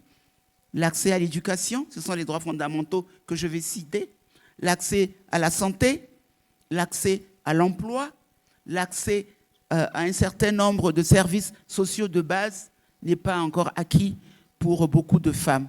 Il est donc important que nous réfléchissions, nous, au niveau de la Fondation, avec des hommes et des femmes de bonne volonté qui m'accompagnent dans cette fondation, comment adresser ces besoins non satisfaits des femmes en matière de droits fondamentaux. Nous avons donc élaboré un programme très important de promotion de leadership et d'autonomisation des femmes. Nous avons essayé de partir des cas concrets, de ce que vivent les femmes, pas de théorie. Il suffit de prendre les statistiques des femmes en République centrafricaine pour voir qu'il y a des besoins. Il y a vraiment d'énormes besoins et c'est à partir de ces besoins que nous avons essayé donc de bâtir notre programme. Mais la première chose que nous avons commencé par faire, quand on veut être efficace, quand on veut aller sur le long terme, il faut avoir les moyens de sa politique. Et pour avoir les moyens de sa politique, il faut commencer par ses propres efforts soi-même. Quand on commence par prouver qu'on a la volonté de faire quelque chose, d'aller de l'avant, quand les partenaires ou ceux qui veulent vous aider voient votre engagement et les efforts personnels qui sont faits, ils commencent à se manifester. La première chose, nous avons acquis un terrain. Nous avons acquis un terrain semi-urbain à 15 km de Bangui, la capitale, où nous avons décidé de créer la fondation. C'est un terrain immense quand on était arrivé sur ce terrain, il était complètement dégarni. Plusieurs années de culture ont appauvri le sol. Les arbres ont été coupés pour faire du charbon de bois. Il n'y a pas d'eau à proximité. Le terrain est en hauteur. Il n'y a pas de puits dans les communautés. Il faut créer des forages pour permettre d'avoir accès à l'eau. Nous avons décidé de commencer par cela. D'abord, créer un forage. Un forage, ça permet comme ça aux populations de bénéficier de l'eau, aux communautés locales de bénéficier de l'eau. Et si nous voulons planter, reboiser ce terrain, l'enrichir, il faut également de l'eau. Nous avons commencé donc par faire ce forage d'eau et les populations sont vraiment très heureuses de pouvoir bénéficier de cette eau-là. Ensuite, nous avons noté que dans la communauté, les femmes ne savaient pas où se retrouver, comment faire, où voir, où aller obtenir des informations. Nous avons créé sur ce site ce que j'appelle l'espace des femmes. L'espace des femmes est un lieu où les femmes de la communauté, où les femmes au niveau de la République centrafricaine peuvent venir se réunir, réfléchir et avoir une vision commune avec la Fondation sur un certain nombre d'initiatives. À cet espace des femmes, maintenant, qui est connu au niveau national, au niveau de Bangui, nous y tenons des réunions, nous y tenons des activités de femmes pour encourager les femmes. Mais nous avons voulu que ces femmes viennent dans un environnement qui soit écologique. Sur ce terrain aride, où il n'y avait aucun arbre, nous avons commencé à planter, à reboiser. Au jour d'aujourd'hui, nous avons planté à peu près 1000 arbres, et arbres fruitiers et simples arbres. Des fleurs à profusion. Donc quand les femmes viennent, il y a un certain environnement écologique qui leur permet d'être à l'aise. Mais il ne suffit pas d'avoir cet espace-là. Il y a d'autres besoins pour les femmes. Nous avons pensé qu'il fallait également faire la promotion des droits des femmes, en parler, faire la sensibilisation à la radio, sur les réseaux sociaux. Mais nous avons pensé qu'il fallait aller plus loin. Il y a beaucoup d'organisations de femmes qui s'occupent de la promotion des droits des femmes et qui n'ont pas les textes juridiques correspondants, qui ne les maîtrisent pas. Alors qu'est-ce que nous avons fait? Nous avons recensé les textes essentiels sur les droits des femmes, nous les avons mis sur clé USB et nous les avons partagés à toutes les organisations féminines qui œuvrent pour les causes de la femme. Maintenant, le deuxième point, c'est d'obtenir des ordinateurs ou des micro-ordinateurs pour permettre à ces femmes d'exploiter les textes qu'on a mis à leur disposition. Comme vous le savez, la participation politique des femmes est un problème également, pas seulement en République centrafricaine, mais partout ailleurs. En décembre 2025, nous avons eu des élections groupées, 4 élections groupées. Élections présidentielles, élections législatives, élections régionales et élections locales. Nous avons pensé, moi, en tant que pionnière AWLN, chargée de la gouvernance et de la participation politique des femmes, il me fallait commencer par mon pays, donner l'exemple dans mon pays, avoir cette expérience dans mon pays. Alors, je me suis rapprochée d'ONU Femmes. ONU Femmes nous a soutenus dans un projet d'accompagnement, de coaching et d'appui à toutes les femmes candidates. Mais on a mis l'accent, nous, parce que c'est un gros morceau sur les candidates aux législatives. ONU Femmes nous a aidés à former ces femmes-là, à leur donner les éléments nécessaires en termes de textes juridiques, de processus électoral et de leur participation. Nous avons compris qu'il fallait également, en même temps que d'accompagner les femmes candidates, faire également de la sensibilisation auprès de décideurs politiques. Nous avons une loi sur la parité qui n'est pas respectée. Nous avons estimé que c'était le moment de faire la sensibilisation sur la loi sur la parité avec les décideurs politiques, avec l'Organisation nationale sur la parité, avec les femmes leaders et avec les candidates. Nous avons organisé donc des ateliers dans ce sens-là. Mais la plupart des femmes candidates ont des problèmes sérieux, des problèmes financiers. Ces femmes-là, avec leurs problèmes financiers, n'arrivent pas à avoir des observateurs dans les bureaux de vote pour surveiller le processus électoral.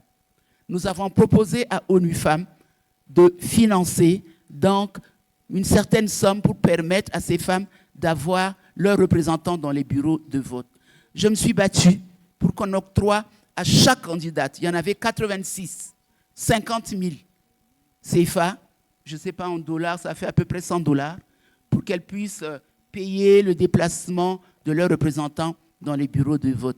Sur les 86 femmes, malgré l'effort qui a été fait, seules une dizaine de femmes sont passées au premier tour et il y en a une dizaine qui vont passer au deuxième tour. Et pour ces femmes qui passent au deuxième tour, ont lancé un cri d'appel, un cri de détresse en disant Fondation Catherine Samba Panza, nous n'avons plus les moyens de mener nos campagnes, nous n'avons plus les moyens de continuer notre combat, aidez-nous. Et j'ai pris sur moi, sur le fonds de la Fondation, nous avons décidé d'octroyer à chaque candidate 500 000 francs CFA. Donc ça fait à peu près $1 000 que nous avons donc décidé d'octroyer à chaque femme. Ça les soulage et ça leur donne l'espoir et ça leur permet d'aller au deuxième tour avec un peu plus d'assurance. Mais nous avons estimé que ce n'était pas suffisant.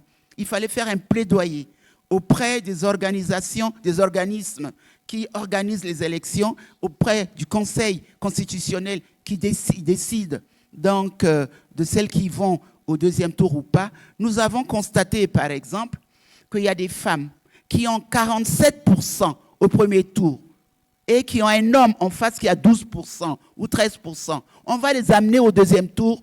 Nous faisons un plaidoyer pour faire une discrimination positive pour que les femmes qui ont 47%, qu'on puisse les déclarer admises au premier tour. Ça, c'est notre combat pour la discrimination positive également. Et c'est ce que nous sommes en train de faire.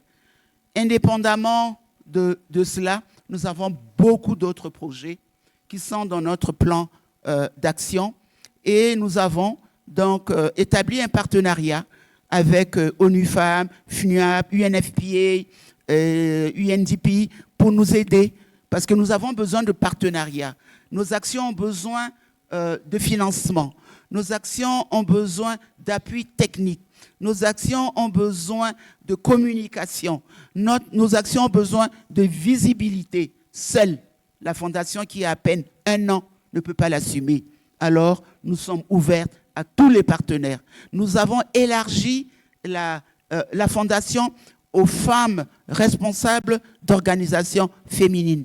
Les membres fondateurs, puisqu'il y a des hommes et des jeunes de la Fondation, sont composés de responsables d'ONG, de responsables d'organisations de jeunes et de responsables d'hommes, de personnalités dans le cadre de la masculinité positive. Et donc, nous bénéficions de tous ces apports, de toutes ces contributions pour renforcer les capacités de la Fondation et avoir des résultats probants.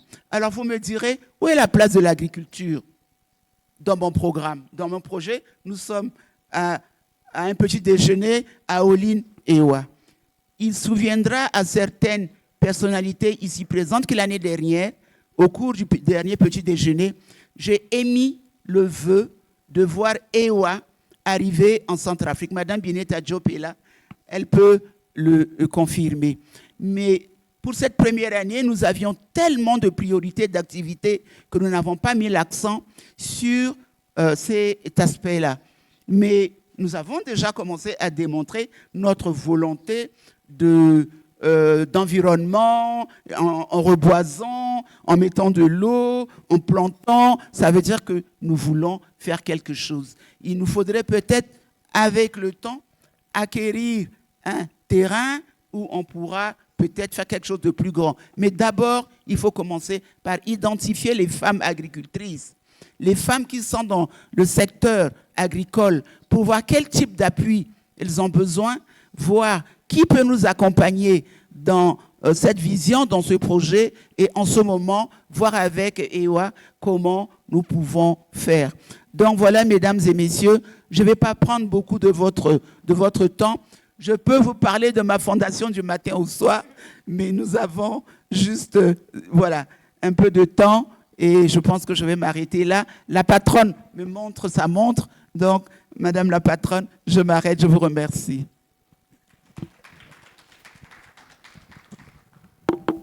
Thank you so much, Your Excellency. Merci beaucoup. Your Excellency.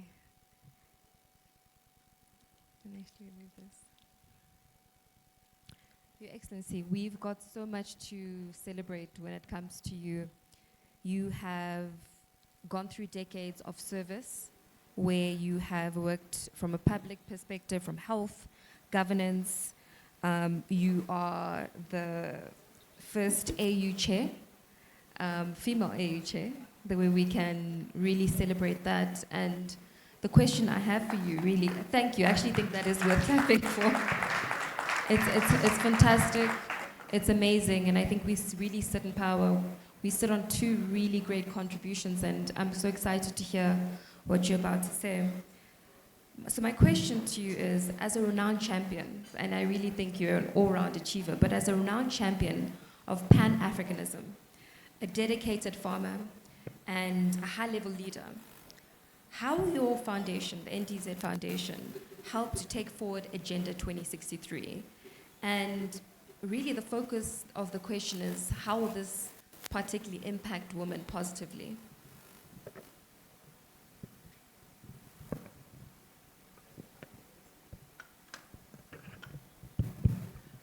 Thank you very much. First of all, I've not yet launched the foundation, but I hope to launch it this year.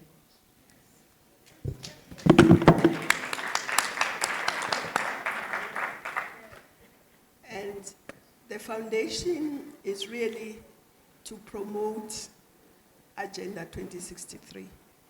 It's not to implement it, because implementation has to be at country level and continental level, but it's to promote it. One, so that citizens know what Agenda 2063 is about, but also to know what our governments have agreed, because a lot of decisions get taken, but they are not implemented. I'll use one example in the interest of time. In 2018, a protocol for free movement of people was adopted here in Addis by our heads of state. Only 4 countries have ratified it. It needs 15 countries to rectify so that it comes into effect. So we want to promote to the citizens so that they can put pressure on their governments to rectify and to implement decisions. At this point in time, even if we didn't take any decision as a continent and just implemented the decisions we've taken, we would go very far. So why I'm using that one example of free movement of people? It's because we just heard about women in agriculture. We know about women traders. The majority of cross-border traders are women. But how do you trade if you don't have free movement across the border? We have the continental free trade. How does it work? How do we trade amongst ourselves if we can't move freely amongst ourselves across the continent? But the decision was taken. It's implementation that is lacking. We will not be a prosperous continent if we can't move goods and people across the continent. But also, this is what I said just now at the ADB breakfast, that we also need to know who we are. Do we know who we are? Because because in my humble view, we are Africans. We're not South Africans, Nigerians, Kenyans. Yes, you live in that part of the continent, but you are an African.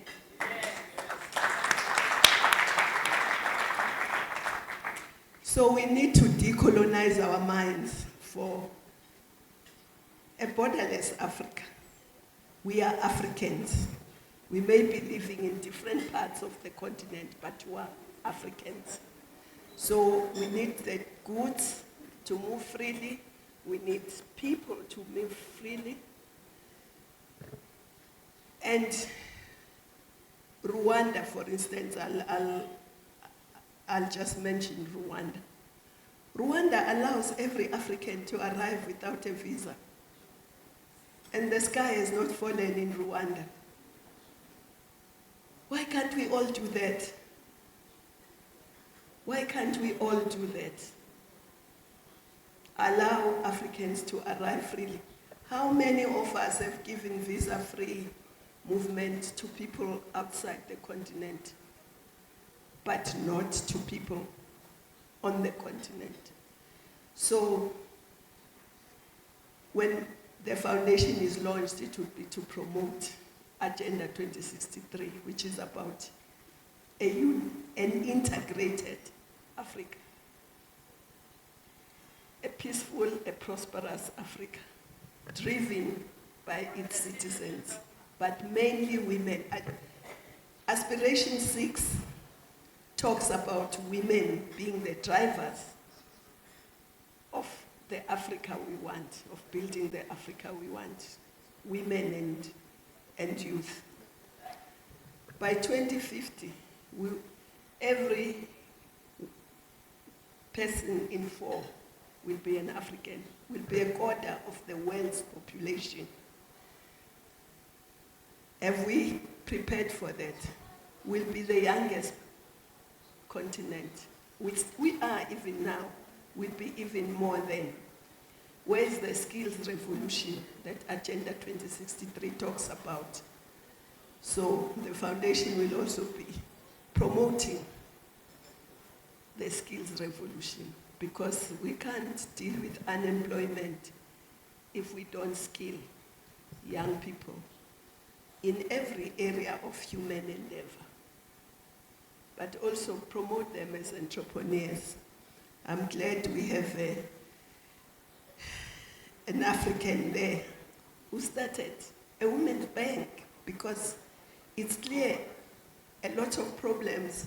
Women are not short of ideas, but they don't have access to finance to get those ideas implemented. So access is important, equity, inclusivity. Women, I don't like the word inclusive because it looks like we're begging to be included in other people's world. It's our world as well. We are the majority. But we need to promote women entrepreneurs. I was in Ghana a few days ago. We were at the Africa Prosperity Network, and the theme was empowering women, youth, SMMEs in a single market, right? And one of the things we launched there, which I hope EWA will support, is a borderless Africa. Borderless Africa, meaning Africans should be able to move freely in Africa, meaning the payment system, we should move away from paying through other people's currencies. There is now the Pan-African payment system, but only 17 countries are using it.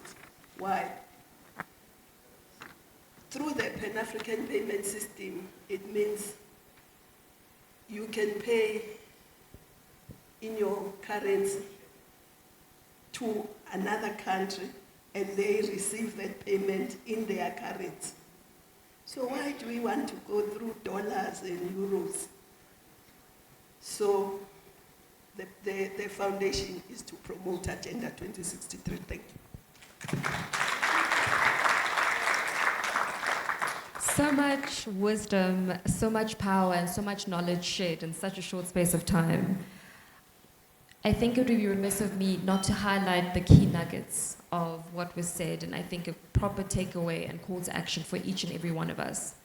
The first and foremost is I really love how intergenerational the focus was, how we're working across the board and the focus is really on women and Africa. What I pick up as the main theme here is we need to look at transformation. Her Excellency started with things change and we need to adapt to that. And by adaptation, we'll always be a few steps ahead and looking to excelling in the future. The questions that were asked, secondly, were really quite pertinent. What are we doing? Where are we? And then there were also issues of identity. Who do we recognize as Africans? And that should be the core of what we're doing because the potential is so immense. And I'm going to end with something you said, Your Excellency, that movement is such an important thing. And I think at the core of that is movement of people equals movement of ideas, equals movement of revenue, equals movement to success. So I'll close on that. I thank you all so very much for your wisdom, for your time, and for creating such a beautiful pathway for success on this specific agenda. Thank you.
Those are our elders, and you can see the importance of having the elders because they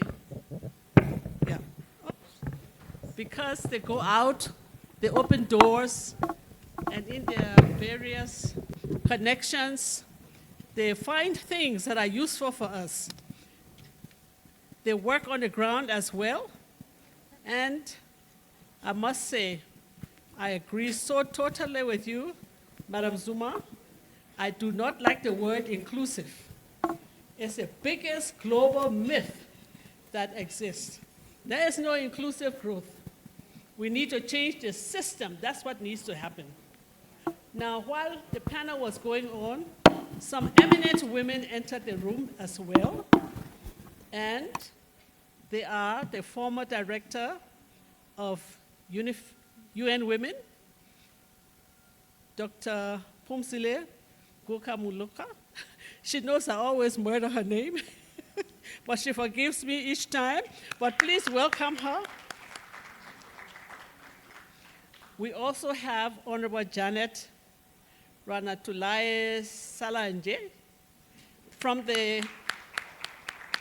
she's the Special Rapporteur to the rights of women and the deputy chairperson of the African Commission on Human Rights that sits in Banjul. So please welcome her as well. We also have Ambassador, Her Excellency Fatima Mohammed.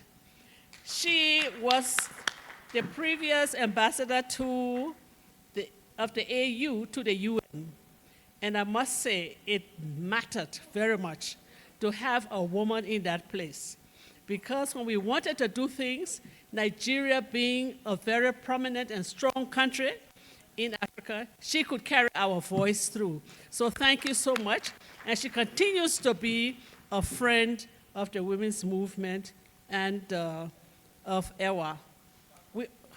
We also have a representative of Her Excellency, the newest president, female, is she the newest president of Africa, of Namibia, who's here. Would you please stand for recognition? Where are you? I don't see you. Please wave your hands, or have you left already? Maybe she has left already. Yeah, but we were happy to have her. You know that the president of Namibia is one that has always been a member of the women's movement.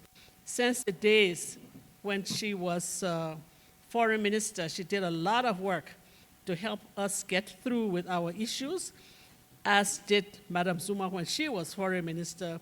That is how we got our issues through to the heads of states. Now, I am going to ask the special, and for in view of the time, I'm so sorry that we cannot have everybody standing up to make a commitment. We're going to ask only those who have specific commitments to stand up and make those commitments. And I'm going to ask our visionary, Madam Binta Diop, to take that task, because I know how she works. She will really make sure you don't get out of the door until you say something. But before that happens, I'm going to ask our sister, who has taken the post of the Special Envoy for Women, Peace and Security, to just get up and say a few words for us, or to us. Liberata Mulamula, you're welcome. Please come up.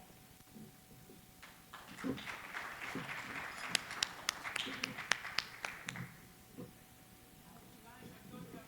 can see she's very energetic. Yeah.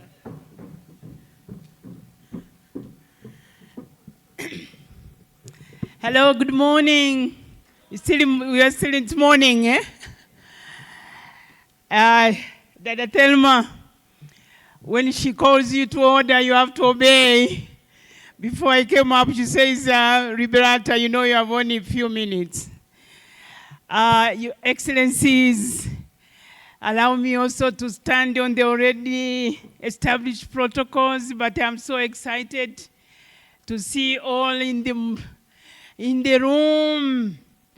You know, we came from another event of breakfast, and then one of the leaders, the guest of honor, said, yes, I'm addressing the breakfast, but I don't see it on the table. But I said, well, there are the women, the breakfast is on the table. Thank you for everything. Let me start by extending to you the warm greetings from His Excellency Mahmoud Ali Yusuf, the chairperson of the African Union. Is also he for she. He asked me to convey to you his deepest appreciation, and to the organizers of this meeting, EWA, AWLN. He said this is the moment for addressing these important issues of empowering women in agriculture programs. And for those who know Swahili, because at first when Excellency Dr. Joyce Banda told me, said, Liberata, are you going to be at our EWA event? I said, the EWA, because in Swahili, EWA is hair. So I say, okay, I will be there. So let me say, of course, as we are meeting here today, pre-summit event, this summit will be addressing a very important theme, assuring sustainable water availability and safe sanitation systems to achieve the goals of Agenda 2063. Dada Thelma, you know this. You have been on the ground.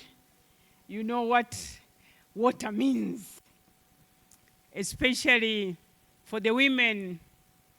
Our president, Dr. Samia Suluhu Hassan, when she came to office, she committed to make sure that we get the that bucket on the head. She said she will make sure that the women don't carry these buckets anymore. They will have tap water. And we have really, so far, it is a good percentage of women don't carry anymore water on their head. They just go and fetch the water from the taps.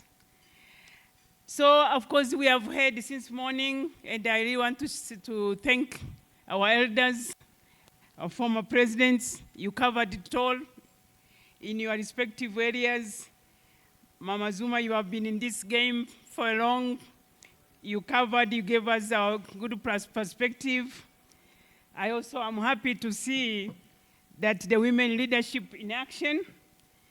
President Joyce Banda, after leaving office, we all know, became a transformative agricultural entrepreneur, empowering thousands of women with training, land access, and market linkages. A living example of how women economic empowerment strengthen community resilience and cohesion. Similarly, of course, President Obasanjo is not in the room, but we wanted to also recognize and thank him for being the champion of youth engagement in agriculture, building a new generation of farmers capable of sustaining production systems and fostering stability. I heard this morning the presentation of our very dear leader, the president. After leaving office, she has started the foundation. I'm already converted and I always follow your work. Your Excellency, Madam Kateni Samba, thank you so much for being there for the women, in supporting them through their political campaigns. And you have been doing justice to the P of participation and protection and preventions. So that Thelma, as you can see, my time is ticking, but let me say all these examples show that empowering women, youth in agriculture is also a peace building. Yes. And I'm happy to have been also invited, because since morning I said we need to have this nexus, this intersection between empowering women, whether in business, whether in agriculture, and ensuring that this leads to sustained peace and security. So thank you for associating my office of the Special Envoy with this important initiative. And as we highlight the 2026 International Year of the Women Power, you ask us to commit. Let me commit to turning these statistics that we have heard since morning and the realities into action. One, will be accompanying you in expanding women's financial inclusion. Will be accompanying you in expanding women's secure access to land and productive resources. Will accompany you in scaling youth agricultural empowerment. And we will accompany you in leveraging tools like the EWA Scorecard to track really progress. We saw the budget. You can count on my office that will support you, will work with you. Peace, resilience, sustainable development depends on all of us. Thank you very much. Asanteni sana.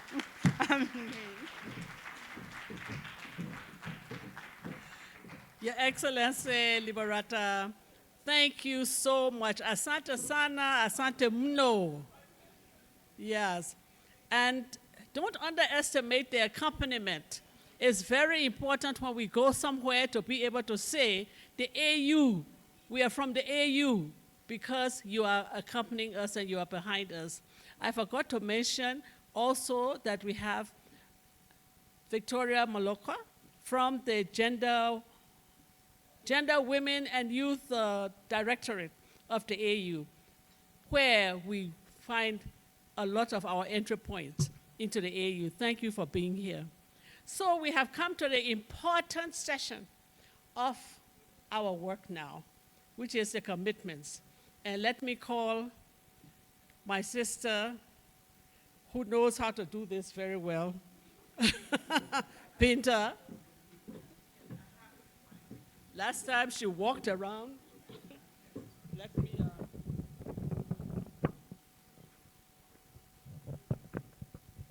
Thank you so much, Madam Moderator. That's coordinator of EWA.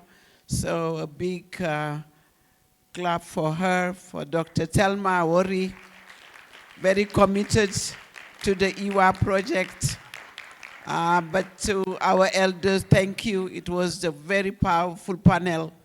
And we saw your commitment to the cause, the commitment to women, rural women, your commitment to the agriculture. And you have seen the success. It's a success on EWA. You have seen many countries that are really making sure that we have impact. When I take Malawi, just Malawi, women now from the EWA project, they bought land, not visible, hectares of land. You could see that they have tractors. You saw them driving. You could see that even the males say that now we are part of the EWA. We didn't believe on it, but now we have been transformed because of the project. So I'm sure that it will happen now in many other countries. We don't pretend that EWA is going to be solving all the problems, but what we say is that, you know, EWA can be a solution that can be implemented in many other countries as well. So thank you for the commitment. My co-convener who just arrived, Pumzile Mlamonguka of AWLN, you will take the floor before we, close the meeting with Madam. You just arrived. Madam Sirleaf will close, but you will have to tell us how we move the agenda forward. So again, let me just say we wanted to thank the partners, OCP, who have already, Madam have done a lot, OCP, for us in Malawi, but many other countries. We wanted to thank UNDP, who have really sponsored this program. We wanted to thank UN Women, who have done a lot to make sure that AWLN is here during this summit. It has not been very easy. We wanted to thank the African Union for making sure that we are also here facilitating our work. So here, now, Thelma, you say that we need to commit. And the commitment will start with the African Union, and the special envoy, I've said it. She is the one next to the chairperson of the AU, and she will whisper to his ears, and in front of him, telling him to make sure that they are together with us in this room, especially with the scorecard. They commit on EWA. Madam President, when Madam Sirleaf was president of Liberia, she was the one who introduced EWA to the president, and there is a decision. So that decision needs to be implemented. And that's why I think the scorecard is going to monitor our member states, what they are implementing. I will start with the AU Gender Directorate. Commit now. What are you going to do, Victoria Maloka? And UN Women, please, it will be coming to you. Thank you very much. Good morning, Madam Diop, Excellency Madam Diop, and our elders. Very briefly, I was just saying to my sister here that I had to get ready because I knew Madam Diop will come for me. as the first person on the agenda. Really, let me stand on existing protocols and thank our elders really for all the work that they have done, for holding the space, for holding the fort and ensuring that they are here with us at every summit, ensuring that every decision that impacts on the women of Africa is taken to the summit. And really, many congratulations again to EWA for this edition. And really, our work in the Gender Directorate aligns with the work that EWA does. Two things really as part of commitment.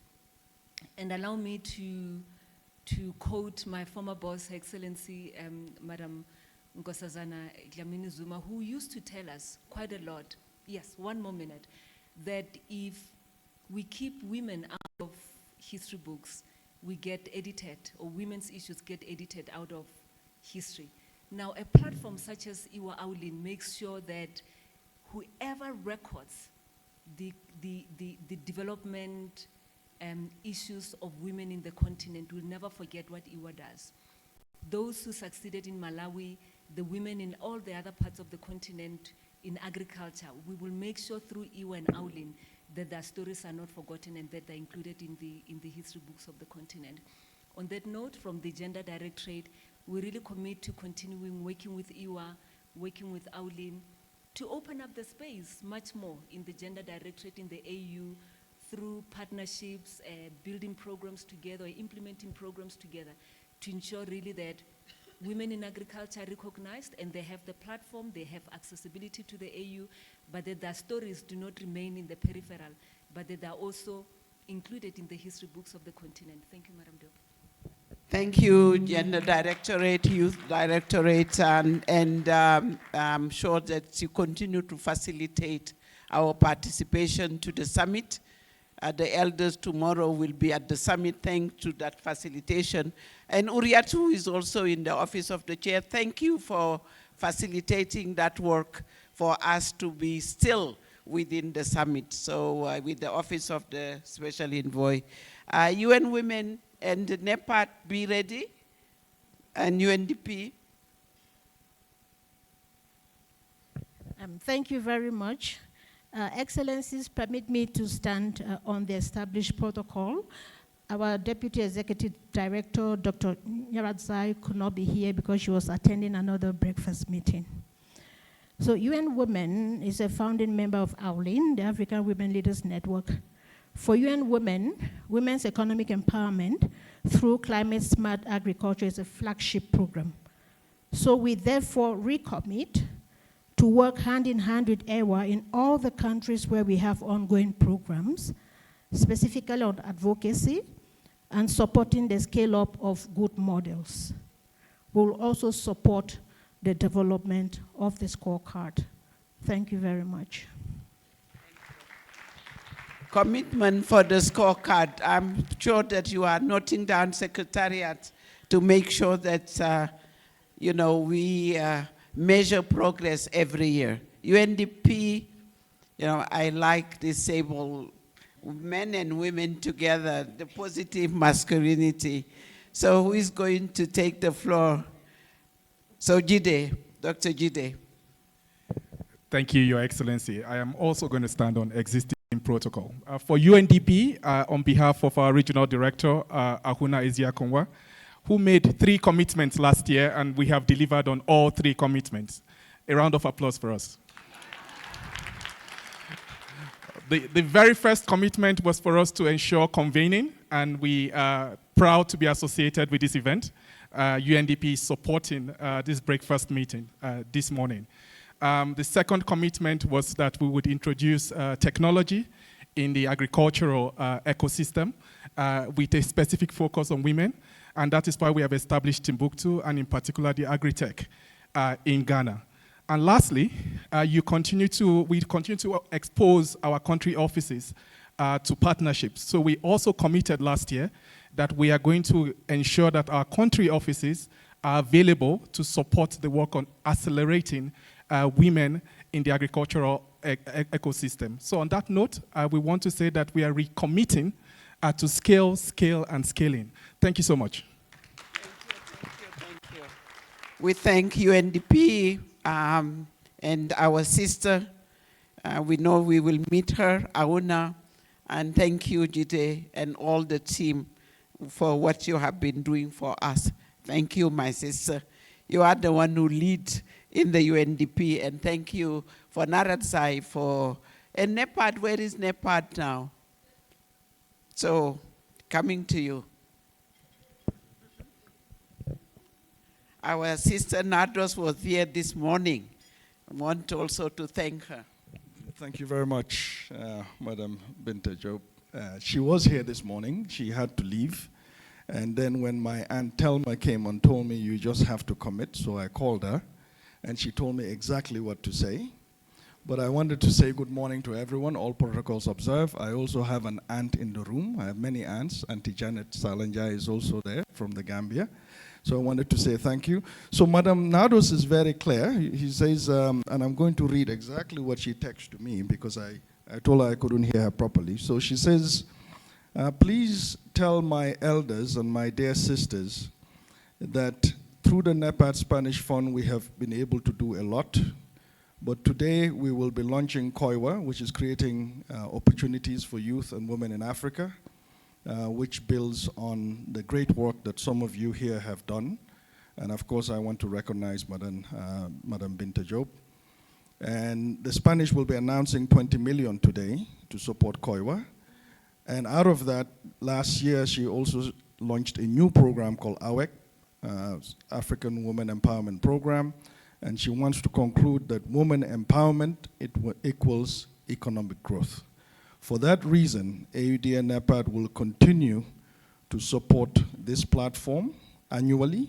We will also support the intergenerational leadership program, and we will also announce, hopefully through the COIWA program, a dedicated support line throughout 2026.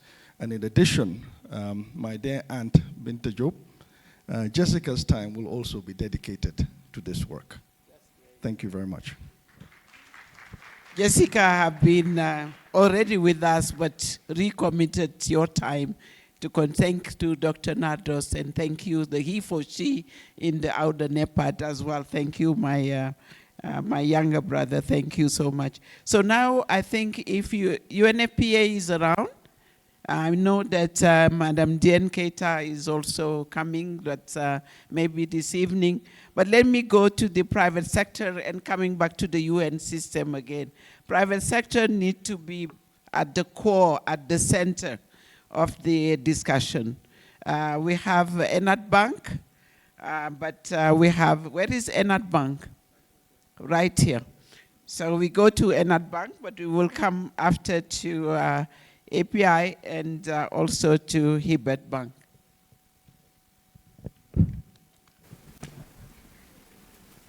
Thank you, Madam.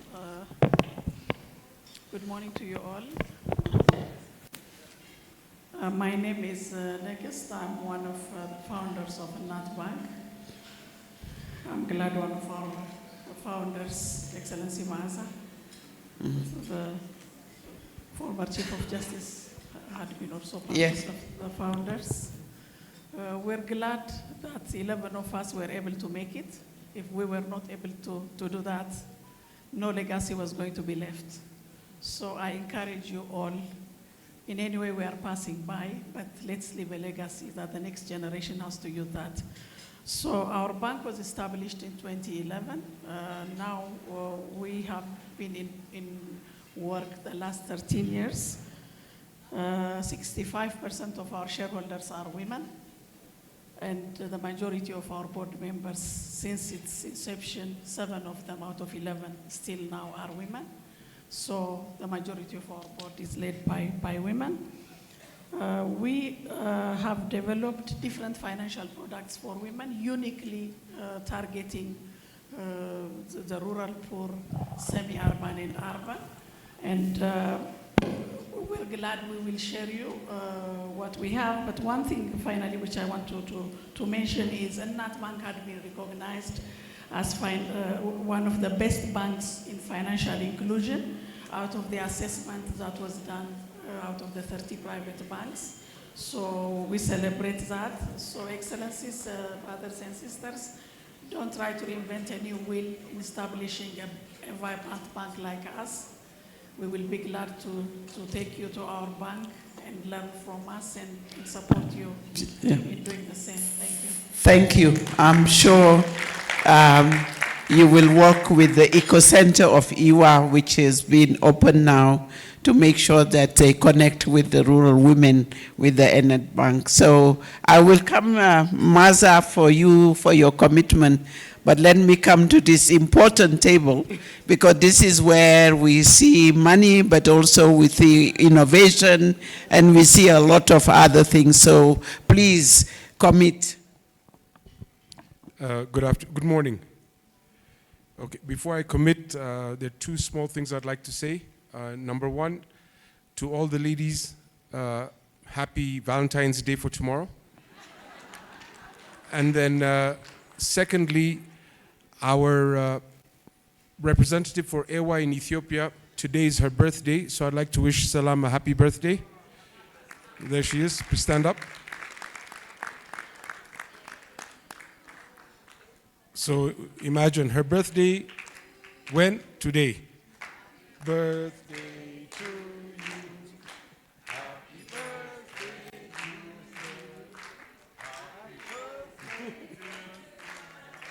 happy birthday. Okay,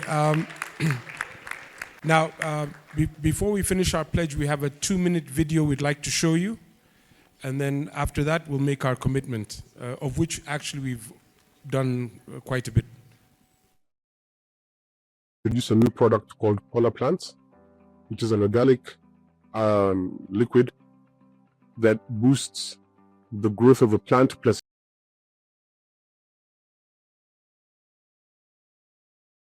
produce a new product called Polar Plants, which is an organic liquid that boosts the growth of a plant plus its immunity. The application of this process is very simple, and it requires organic fertilizer to be attached to it for maximum usage. And it treats pretty much almost all sicknesses, diseases, and pests that attack plants.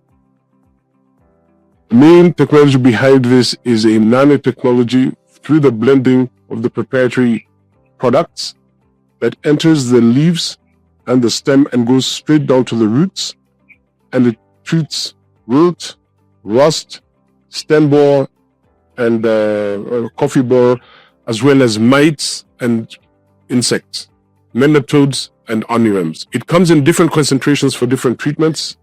Today we shall be demonstrating how to apply the Polar Plants with organic fertilizer to make your plants healthy and produce very well. This product also enhances and increases health of your plant and also the productivity. So you will get more yield from the same plant when you treat it with this product. What we normally do first and foremost is you spray dig a hole where the plant is, or if you have an existing plant, you add the organic fertilizer around it. Then you spray the plant, the entire stem, the whole trunk and the leaves, and then you apply a lot of water.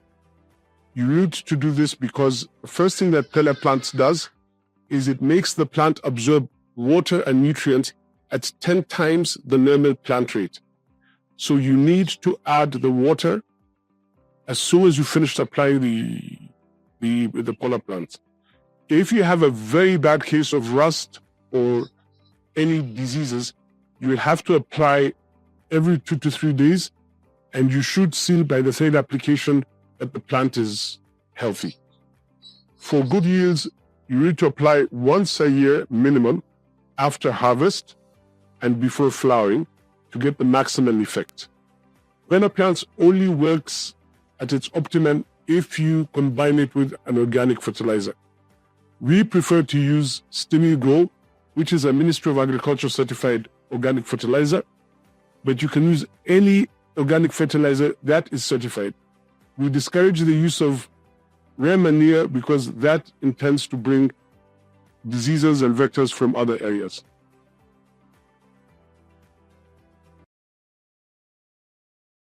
seen that video, there are two things I wanted to say. One, we've already pledged and we have already committed in writing a certain percentage of our sales from StimuGrow and from Pona plants go to IST and to EWA. We've already committed to Ethiopia and we've committed to Uganda. We're also sponsoring the growing of olive trees in Djibouti. And to President Sirleaf Johnson, last time I was here, we had run out. We'd given the last sample to General Obasanjo. The other one had gone to Kumba, so here's hers. And then pretty much that's it. So our commitment is we will give financial contributions from all our sales to EWA and to IST. Thank you. Thank you, Marcos. We are experimenting in Ethiopia, but we can see the effect. So we will use it in all EWA. So please give to Madam Ellen. You have given to President Obasanjo. We also using it in Senegal. So I still in the private sector. I don't know who is going to be the next speaker here.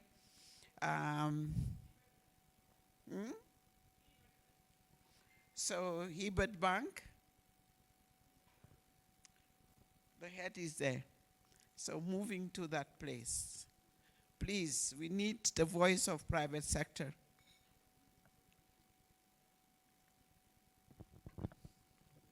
Okay, my name is Matthias Hailu. I came from Hebrat Bank. Hebrat Bank stands for United, and United we will prosper. Please allow me to convey my message in reading. Hebrat Bank has dispersed more than 1.2 billion through Mesmer project financing scheme. Hebrat Bank provide more than 1.2 billion to micro, small and medium enterprise across the country through the Mesmer project with special focus on women-owned enterprise. Through the Mesmer project, Hebrat Bank is helping to address credit access challenge and support the government lending initiative to support MSME business, benefiting over 11,000 citizens engaged in MSME businesses. Hebrat Bank will continue supporting micro, small, and medium enterprise and encourage young women enterprise engaged in agricultural production, agro-processing, and service sector to benefit this project by visiting all outlying branches. And we will encourage rural women to enjoy this benefit package. Thank you very much. Thank you. Thank you for the commitment.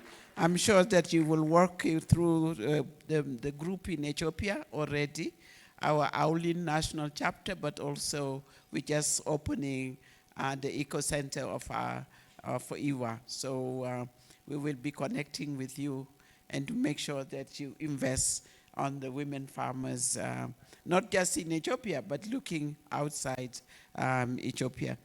So I think it's a public-private partnership. You know, we see how private sector can leverage and in many countries, but we need also government to engage as well. I think we have here Liberia, Sao Tome and Principe. What the country is going to tell us. Well, here you'll be more in the private sector, if I may say, and I listened to all the presentation, and I think we'll try to do something in terms of the scoreboards. Yes. Yes. So Sao Tome and Principe, thank you for commitment. Before I move to the UN, I know Georgimak, you have been advocating so much for the EWA project, so we will have one word to you. And we have also the table of the ambassadors. So you hear everybody talking about Ethiopia. So how do you, after listening to Madam Sally Workswede, the president, MLP, so what do you say? Why do you want to ambush me? Yeah, no, thank you very much. I'm so glad the United Bank have shared information on how they have been supporting farmers in general, but women farmers particularly. But Binta, yesterday, 2 days ago, I made this very important business. It's an important capital venture.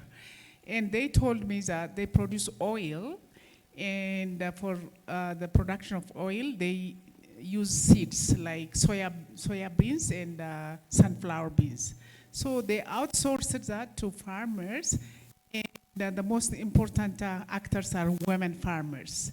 And what the general manager told me is that while the women farmers consistently deliver on their quotas every year, you know, he is having a challenge with the men farmers. And we have to promote these women, and we have to share experience like that. And I'm planning to connect EWA with this capital venture. Thank you, Maza. But Madam Commissioner, what do you see on the rights for your commitment as a special rapporteur? Thank you very much, Madam Job. I think I would like to stand because I would like to recognize in this room all the elders that have spoken. And as we deal with the mandate of the Special Rapporteur on the Rights of Women in Africa, response for the promotion and protection of rights of women in Africa, we recognize and we don't underrate the fact that we are standing on the shoulders of giants. We did not start the work and we will not end the work. So we want to recognize all of you who were there, who were trailblazers in your own right, and thank you very much for all you do. And I would have been very worried if we finished this thing without talking about rights. Because most times we talk about development issues, we talk about food, we talk about agriculture, but we have to center them on rights. And that is what we do at the African Commission. And in my mandate as Special Rapporteur on the Rights of Women, I commit to ensure that I will follow up in terms of the processes we have at the African Commission. In fact, before I came here, because I'm just so, this is where I do things. When I'm invited to something, I always try to see what is the connection between this thing and the work we do. Because I don't just want to come and just sit.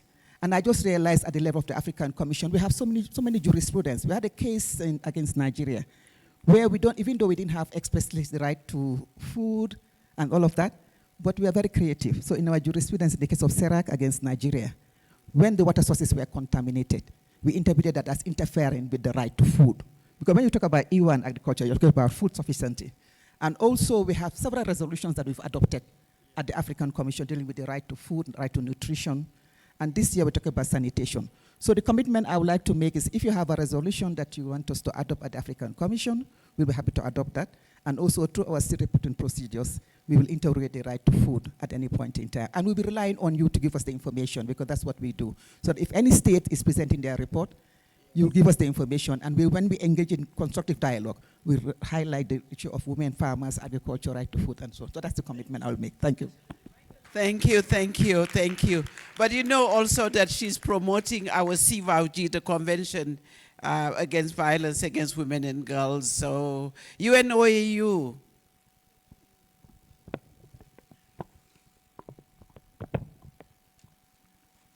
Thank you very much, Madame Diop, and you ambushed me indeed.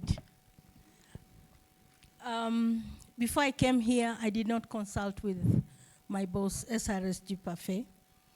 However, I know that he is a very good advocate of women in leadership, not just in terms of women in conflict, but also in terms of development. And I know that I can commit on his behalf that he will do that, and he will continue to support EWA as well as AWLN. And on my own behalf, I will support the Ugandan team. Thank you. That's great. Thank you so much. OEF have been every time with us. It's not the first time. Every breakfast you are here at the highest level. We want to thank you for supporting EWA, but we want you also to tell us the Francophonie. How are we going to continue to work together? Tout d'abord, merci beaucoup, Madame Diop, en consultation avec la représentante de l'OIF auprès de l'Union africaine, son Excellence Nefertiti Mushiwa Chibanda. nous voulions d'abord vous faire un premier engagement qui est celui de la secrétaire générale de l'OIF, son Excellence Louise Mushikiwabo. Son engagement sur l'autonomisation des femmes, ça a été rappelé encore en novembre dernier à Kigali, lors de l'appel qui a été lancé par nos 90 États et gouvernements membres en faveur d'une accélération de l'égalité femmes-hommes. Un engagement, cette fois, non pas politique, mais programmatique, qui est en faveur de l'autonomisation économique des femmes. Et à cet égard-là, depuis maintenant 2020, vous l'avez dit, nous accompagnons 100 000, un peu plus de 100 000 femmes, notamment en termes d'emploi dans l'agriculture, et nous avons un soutien à vos initiatives et celle d'EWA. Merci. À votre disposition. Merci beaucoup, l'OIF et Madame la Secrétaire Générale. Je vais aller vers la table des ambassadeurs. On a bientôt clôturé avec notre patronne, mais je donne la table à l'ambassadeur de Norway to just say something that's representing this high table. Yes, thank you so much. I'm also being ambushed here, I'm afraid, and also feeling very lonely at this table at the moment. But I can also say that while I cannot sit here today and commit specifically to this program, we don't have any fresh funding coming in, I can say that Norway is committed to this agenda. The agenda of women empowerment in agriculture is something that runs through many of our programs. We support this both through the UN system and also at the country level in many, many countries. We also have this integrated in our support to the AU, both through ARBE, which is the Agriculture Department, but also we support the Special Envoy's Office. And we know that we work very closely on this. We have a new government in place in Norway since last fall. They have committed that 50% of our development assistance should have a gender marker. So that also means that there are possibilities to actually shift some of the support that we are giving through the agricultural sector to have more of a gender perspective. So I think that's all I can say for now. Thank you. Thank you, Norway, been very supportive to the gender agenda, to the African Union, and we appreciate what you're doing with Ireland, Denmark, and also Germany, because we have been really financed by the embassy of Germany for the Africa Women Leaders Network. So thank you. So I think as I give to GMAC Chair, please. Thank you so much, Madam Diop, our founder of Gender is My Agenda campaign. I would like to also send special greetings to our elders who have made the path on which we are able to organize. On behalf of the GMAC network, Madam Diop, I want to commit that we will continue through our different networks of over 60 organizations across Africa to bring more members to establish eco-centers and to push EWA's agenda at national level. IST has been doing that, and we promise to do more, but also to ensure that we continue to advocate for the issues of EWA to align with our own issues. Thank you very much, Ma'am. Thank you, Madam Chair, for doing always the advocacy of women in agriculture within the GMAC. I think I see FAO, they said FAO is here. Yeah, please. FAO, and we're going to close soon. Thank you very much, Madam Diop. Allow me to stand on existing protocol.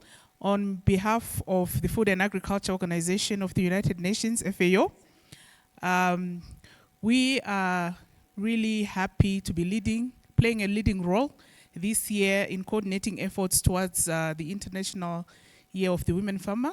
So our commitment in that regard is to really make sure that our country offices, we always say we have boots on the ground. FAO has offices in a number of countries in the region, and therefore we will be making sure that we raise awareness on gender gaps that currently exist in agri-food systems, I think most of you may be aware already of the 2023 report that really showcased how our women are playing critical roles in agri-food systems in Africa, 66%. And it was and I have to congratulate EWA and AWLN for showcasing this, because I think we could see how women are engaged across the value chain, from production all the way to value addition. And I was also happy to see how a woman driving a tractor, because just last week we were in Tanzania talking about sustainable agriculture mechanization, something that is key to make sure that women are not left behind. We are closing that gap also when it comes to making sure they have access to appropriate, affordable mechanization to be able to raise their productivity across the value chain again. And again, in our role as a convener, we really would like to champion the uptake of voluntary guidelines for gender equality and women's and girls' empowerment. So this is really critical to make sure as we are progressing, especially towards Agenda 2030, we are closing the gender gap. So this is our commitment. We will engage at country level. Thank you.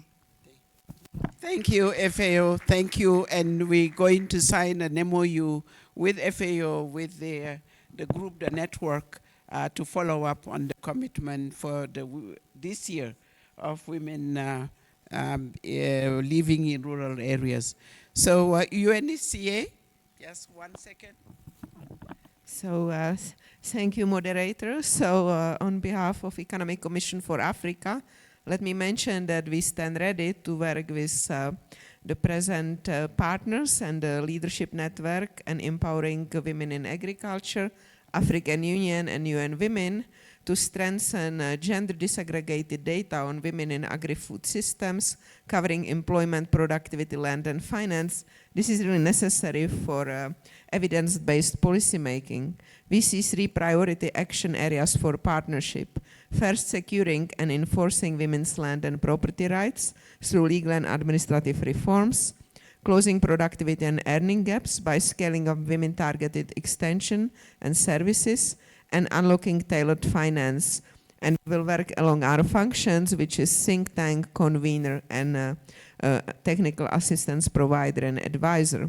We also propose, in the spirit of this meeting, a practical model together with Economic Women in Agriculture program to create African women farmer leadership and prosperity agenda, linking all these elements. Thank you. Great initiative, this very concrete. And last, I think not least, Office of the High Commissioner for Human Rights. Do you have a World Bank IFC in the room? Oh, they are there. Oh, yeah. So 1 minute. Merci, Votre Excellence. Très rapidement, Vos Excellences, Mesdames les Présidentes, chères sœurs, au nom du Haut Commissariat pour les droits de l'homme, je souhaiterais, et de notre directeur régional Marcel Akpovo, je souhaiterais me fondre dans les pas de commissaire Janet pour rappeler notre engagement en faveur des droits des femmes et de leur réalisation complète. Et donc dans ce cas des femmes paysannes et des femmes du monde rural, pour dire que nous nous engageons et nous continuons à nous engager à travailler avec tous les partenaires présents pour nous assurer qu'au niveau régional et local, quand nous sommes présents, les lois discriminatoires, les politiques, les lois discriminatoires et les pratiques discriminatoires qui empêchent aux femmes d'accéder pleinement aux moyens technologiques, aux moyens économiques de se développer dans l'agriculture, soient bien sûr combattues, en particulier dans le contexte actuel de recul des droits des femmes que nous constatons toutes. Et donc c'est notre engagement et ça le restera. Merci. Merci beaucoup. Merci toujours d'être présente, le bureau du Haut Commissaire. C'est la Banque mondiale ou...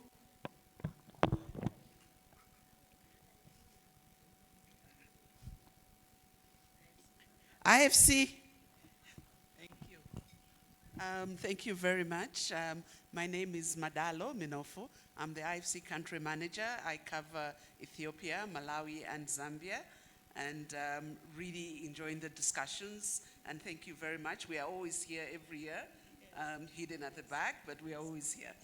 So, first of all, I wanted to mention that women in agriculture is a priority for the IFC, not only for gender equality, but also because we believe it makes business sense.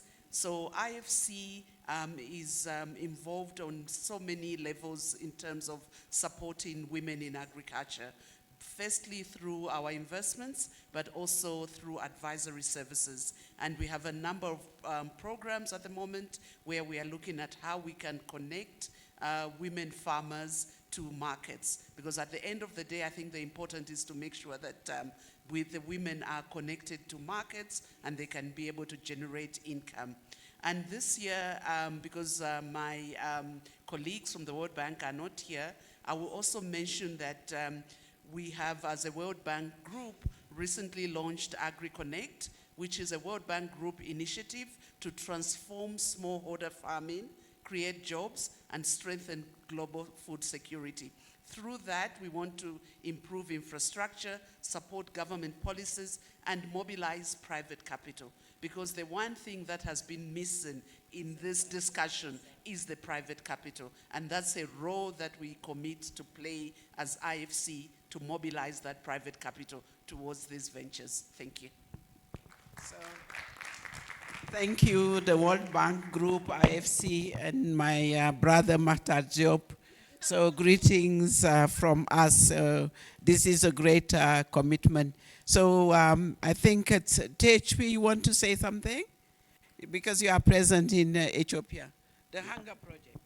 Yes, thank you. Even though I'm the underdog here, I'm well prepared for the ambush. At THP, we say that whatever you do, whatever project you do, start with women, leave no women behind. How we do it? Visit thp.org or mcld.org. This is my message, and my commitment will be to support how to do this, our EWA chapter here, to support them in any experience we have. Thank you, Hunger Project. Now, the national chapter of AWLN is here. Please, Madam Chair, say one word of commitment. Okay. It's a real pleasure to be here. And as AWLN Ethiopia, we will be committing on EWA as well as the other AWLN chapters to work very well and then just to improve the women's life. So this will be our commitment. Thank you. So lastly is my co-convener, who is leaving the room before Madam Ellen Johnson's leave close. So my dear sister, yes, you have witnessed the discussion on EWA. Today you have seen things improving. So please, just give us a word of wisdom. Thank you very much and good morning. Congratulations to all the sisters for this amazing work. Thank you so much, Thelma, for the steadfast and making sure that you continue to push, and everyone who has supported her, Madam Diop and many others who are here and some who are not here. Myself and Kosazana have a bit of a stress because we would have loved that by this time we have something concrete to stand, but we're working on it. But on a concrete level, next year I hope I can do something that has to do with young women and agriculture, probably girls more than women because they are quite young. And lastly, I also would like to urge that we continue to find an entry point for girls because they are quite keen on this. At the G20 in South Africa, I had a session with AWLN for girls. They are amazing. Really, in everything we do, we must create an opening for them. Thanks.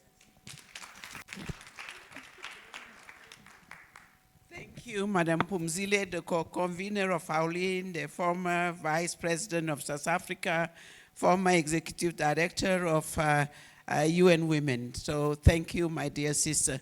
So I think we hear everybody, all the commitment, but also the great women of Africa that are the leaders of this continent, that have set the tone from their foundation, from their commitment to the rural women, but to all the work on gender equality in Africa.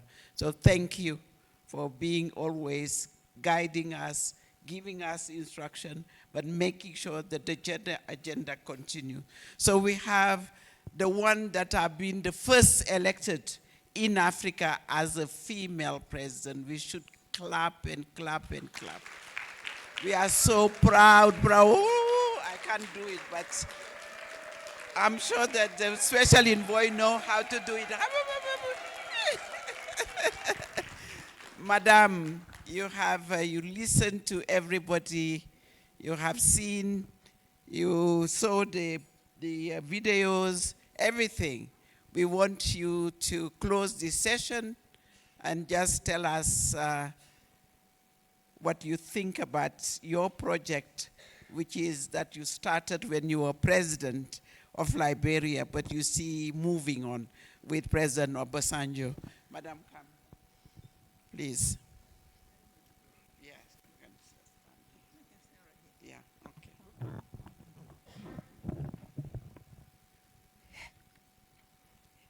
Good morning to all.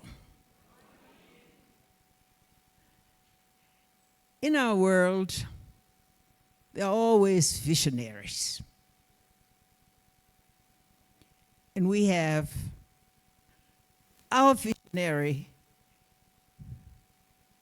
Beneta Diop, the one who started, the one who, as the ambassador for peace and security, led to policy formulation by encouraging our leaders, African leaders, to adopt those laws and what for gender equity.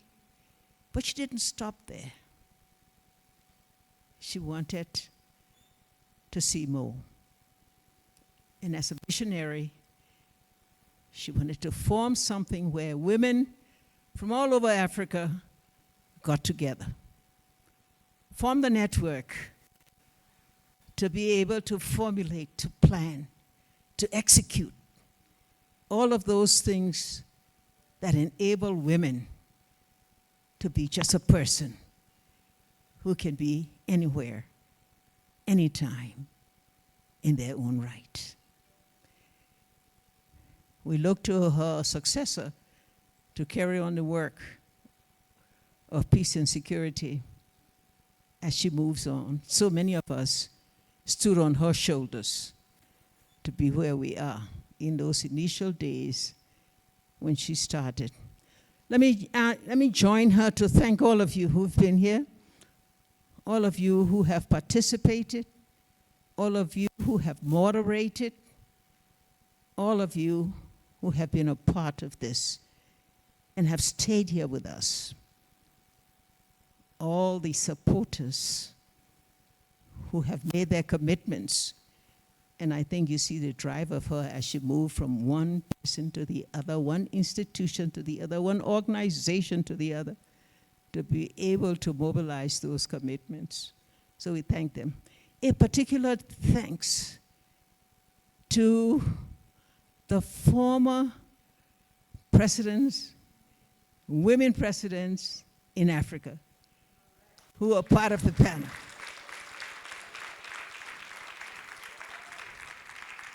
And to join them, the others, very high prominent women who form the elders of AWLN. Most of them have, some of them have spoken, and we know, and we thank the organizers and the executives, the secretariat, and all of those who have made this event possible. You have seen through the presentations today, the evolution of AWLN. It starts with what EWA is all about. It starts with those women farmers, women marketeers, who are the driving forces of all that we do. How we get our food. And we've also seen, because they drive so much, through the three things that they look for: land, technology, capital. Because of that, we can see the next layer of entrepreneurs that's supported by AWLN. All of those small business organizations that do it, and we see how AWLN also seeks to enable them to do more in what they do. And we also have the business leaders, women business leaders, corporate leaders, who provide the capital, who provide the means whereby we can see all women organizations also become important enough to be those who provide the capital to others to carry on their work. We've seen the presentations on technology. You all saw today how we have the possibility to learn so much about AWLN, to see all the forces that drive it, to make sure that not only do we benefit from what women do, but how women learn to become part of all the forces in this world that make our continent move forward, that enable us to achieve our development goals. We've seen all the executives through all the presentations, how they, through laws, through policies, drive the work. And so we want to also say to all of them how much we thank them for being a part of our success. And finally, of course, our supporters, the group that make the commitments, those that make the wheel turn, because they provide the means to enable us to do that. A final word, because I know it's time to close, to the one who was moderating, Thelma. Let me thank you for leading it, for leading all that we do. Joyce Mensko. Those are the ones, those are the ones you don't see because they're back there, they're like they duck in the water. You cannot tell, you just see the duck sliding along, but they're the feet underneath the water that makes the duck move. So Joyce, that's what you are, that duck that you see sliding, huh? And to make it happen. Let me say a final word to thank you for the EWA champion and co-convener, former President Olusegun Obasanjo. I bring his word because he's not here. He has already spoken. He has already set the pace. He has been the one man leader that we can call anytime, anywhere. You call him and he's there to give support to all of our endeavors. He was here, but he's so busy in these margins, and so he had to leave to be able to take part in other events that are going on at the summit. But we thank him so much for what he. As we close, I just want you to know that there are other things going on. Please go to that particular meeting that talks about the Accra Reset. The Accra Reset is the formulation of the broad agenda for the new Africa, for the United Africa. It's promoted by President John Mahama of Ghana, and is to set it all. There's another one, they're not having their meetings here, but there's another one that is being trumpeted by Aliko Dangote. And that the purpose of that one is to see effective partnership between the public sector and the private sector. And we need these two. We must all find a way to support them, because that's the vision for Africa, for the new, united, sovereign Africa. Well said by Nakosana, when she said, it's time to bring those things together. It's time for us to get across those borders, as the ECOWAS countries have done, without having a passport. Thank you all for being here. Enjoy.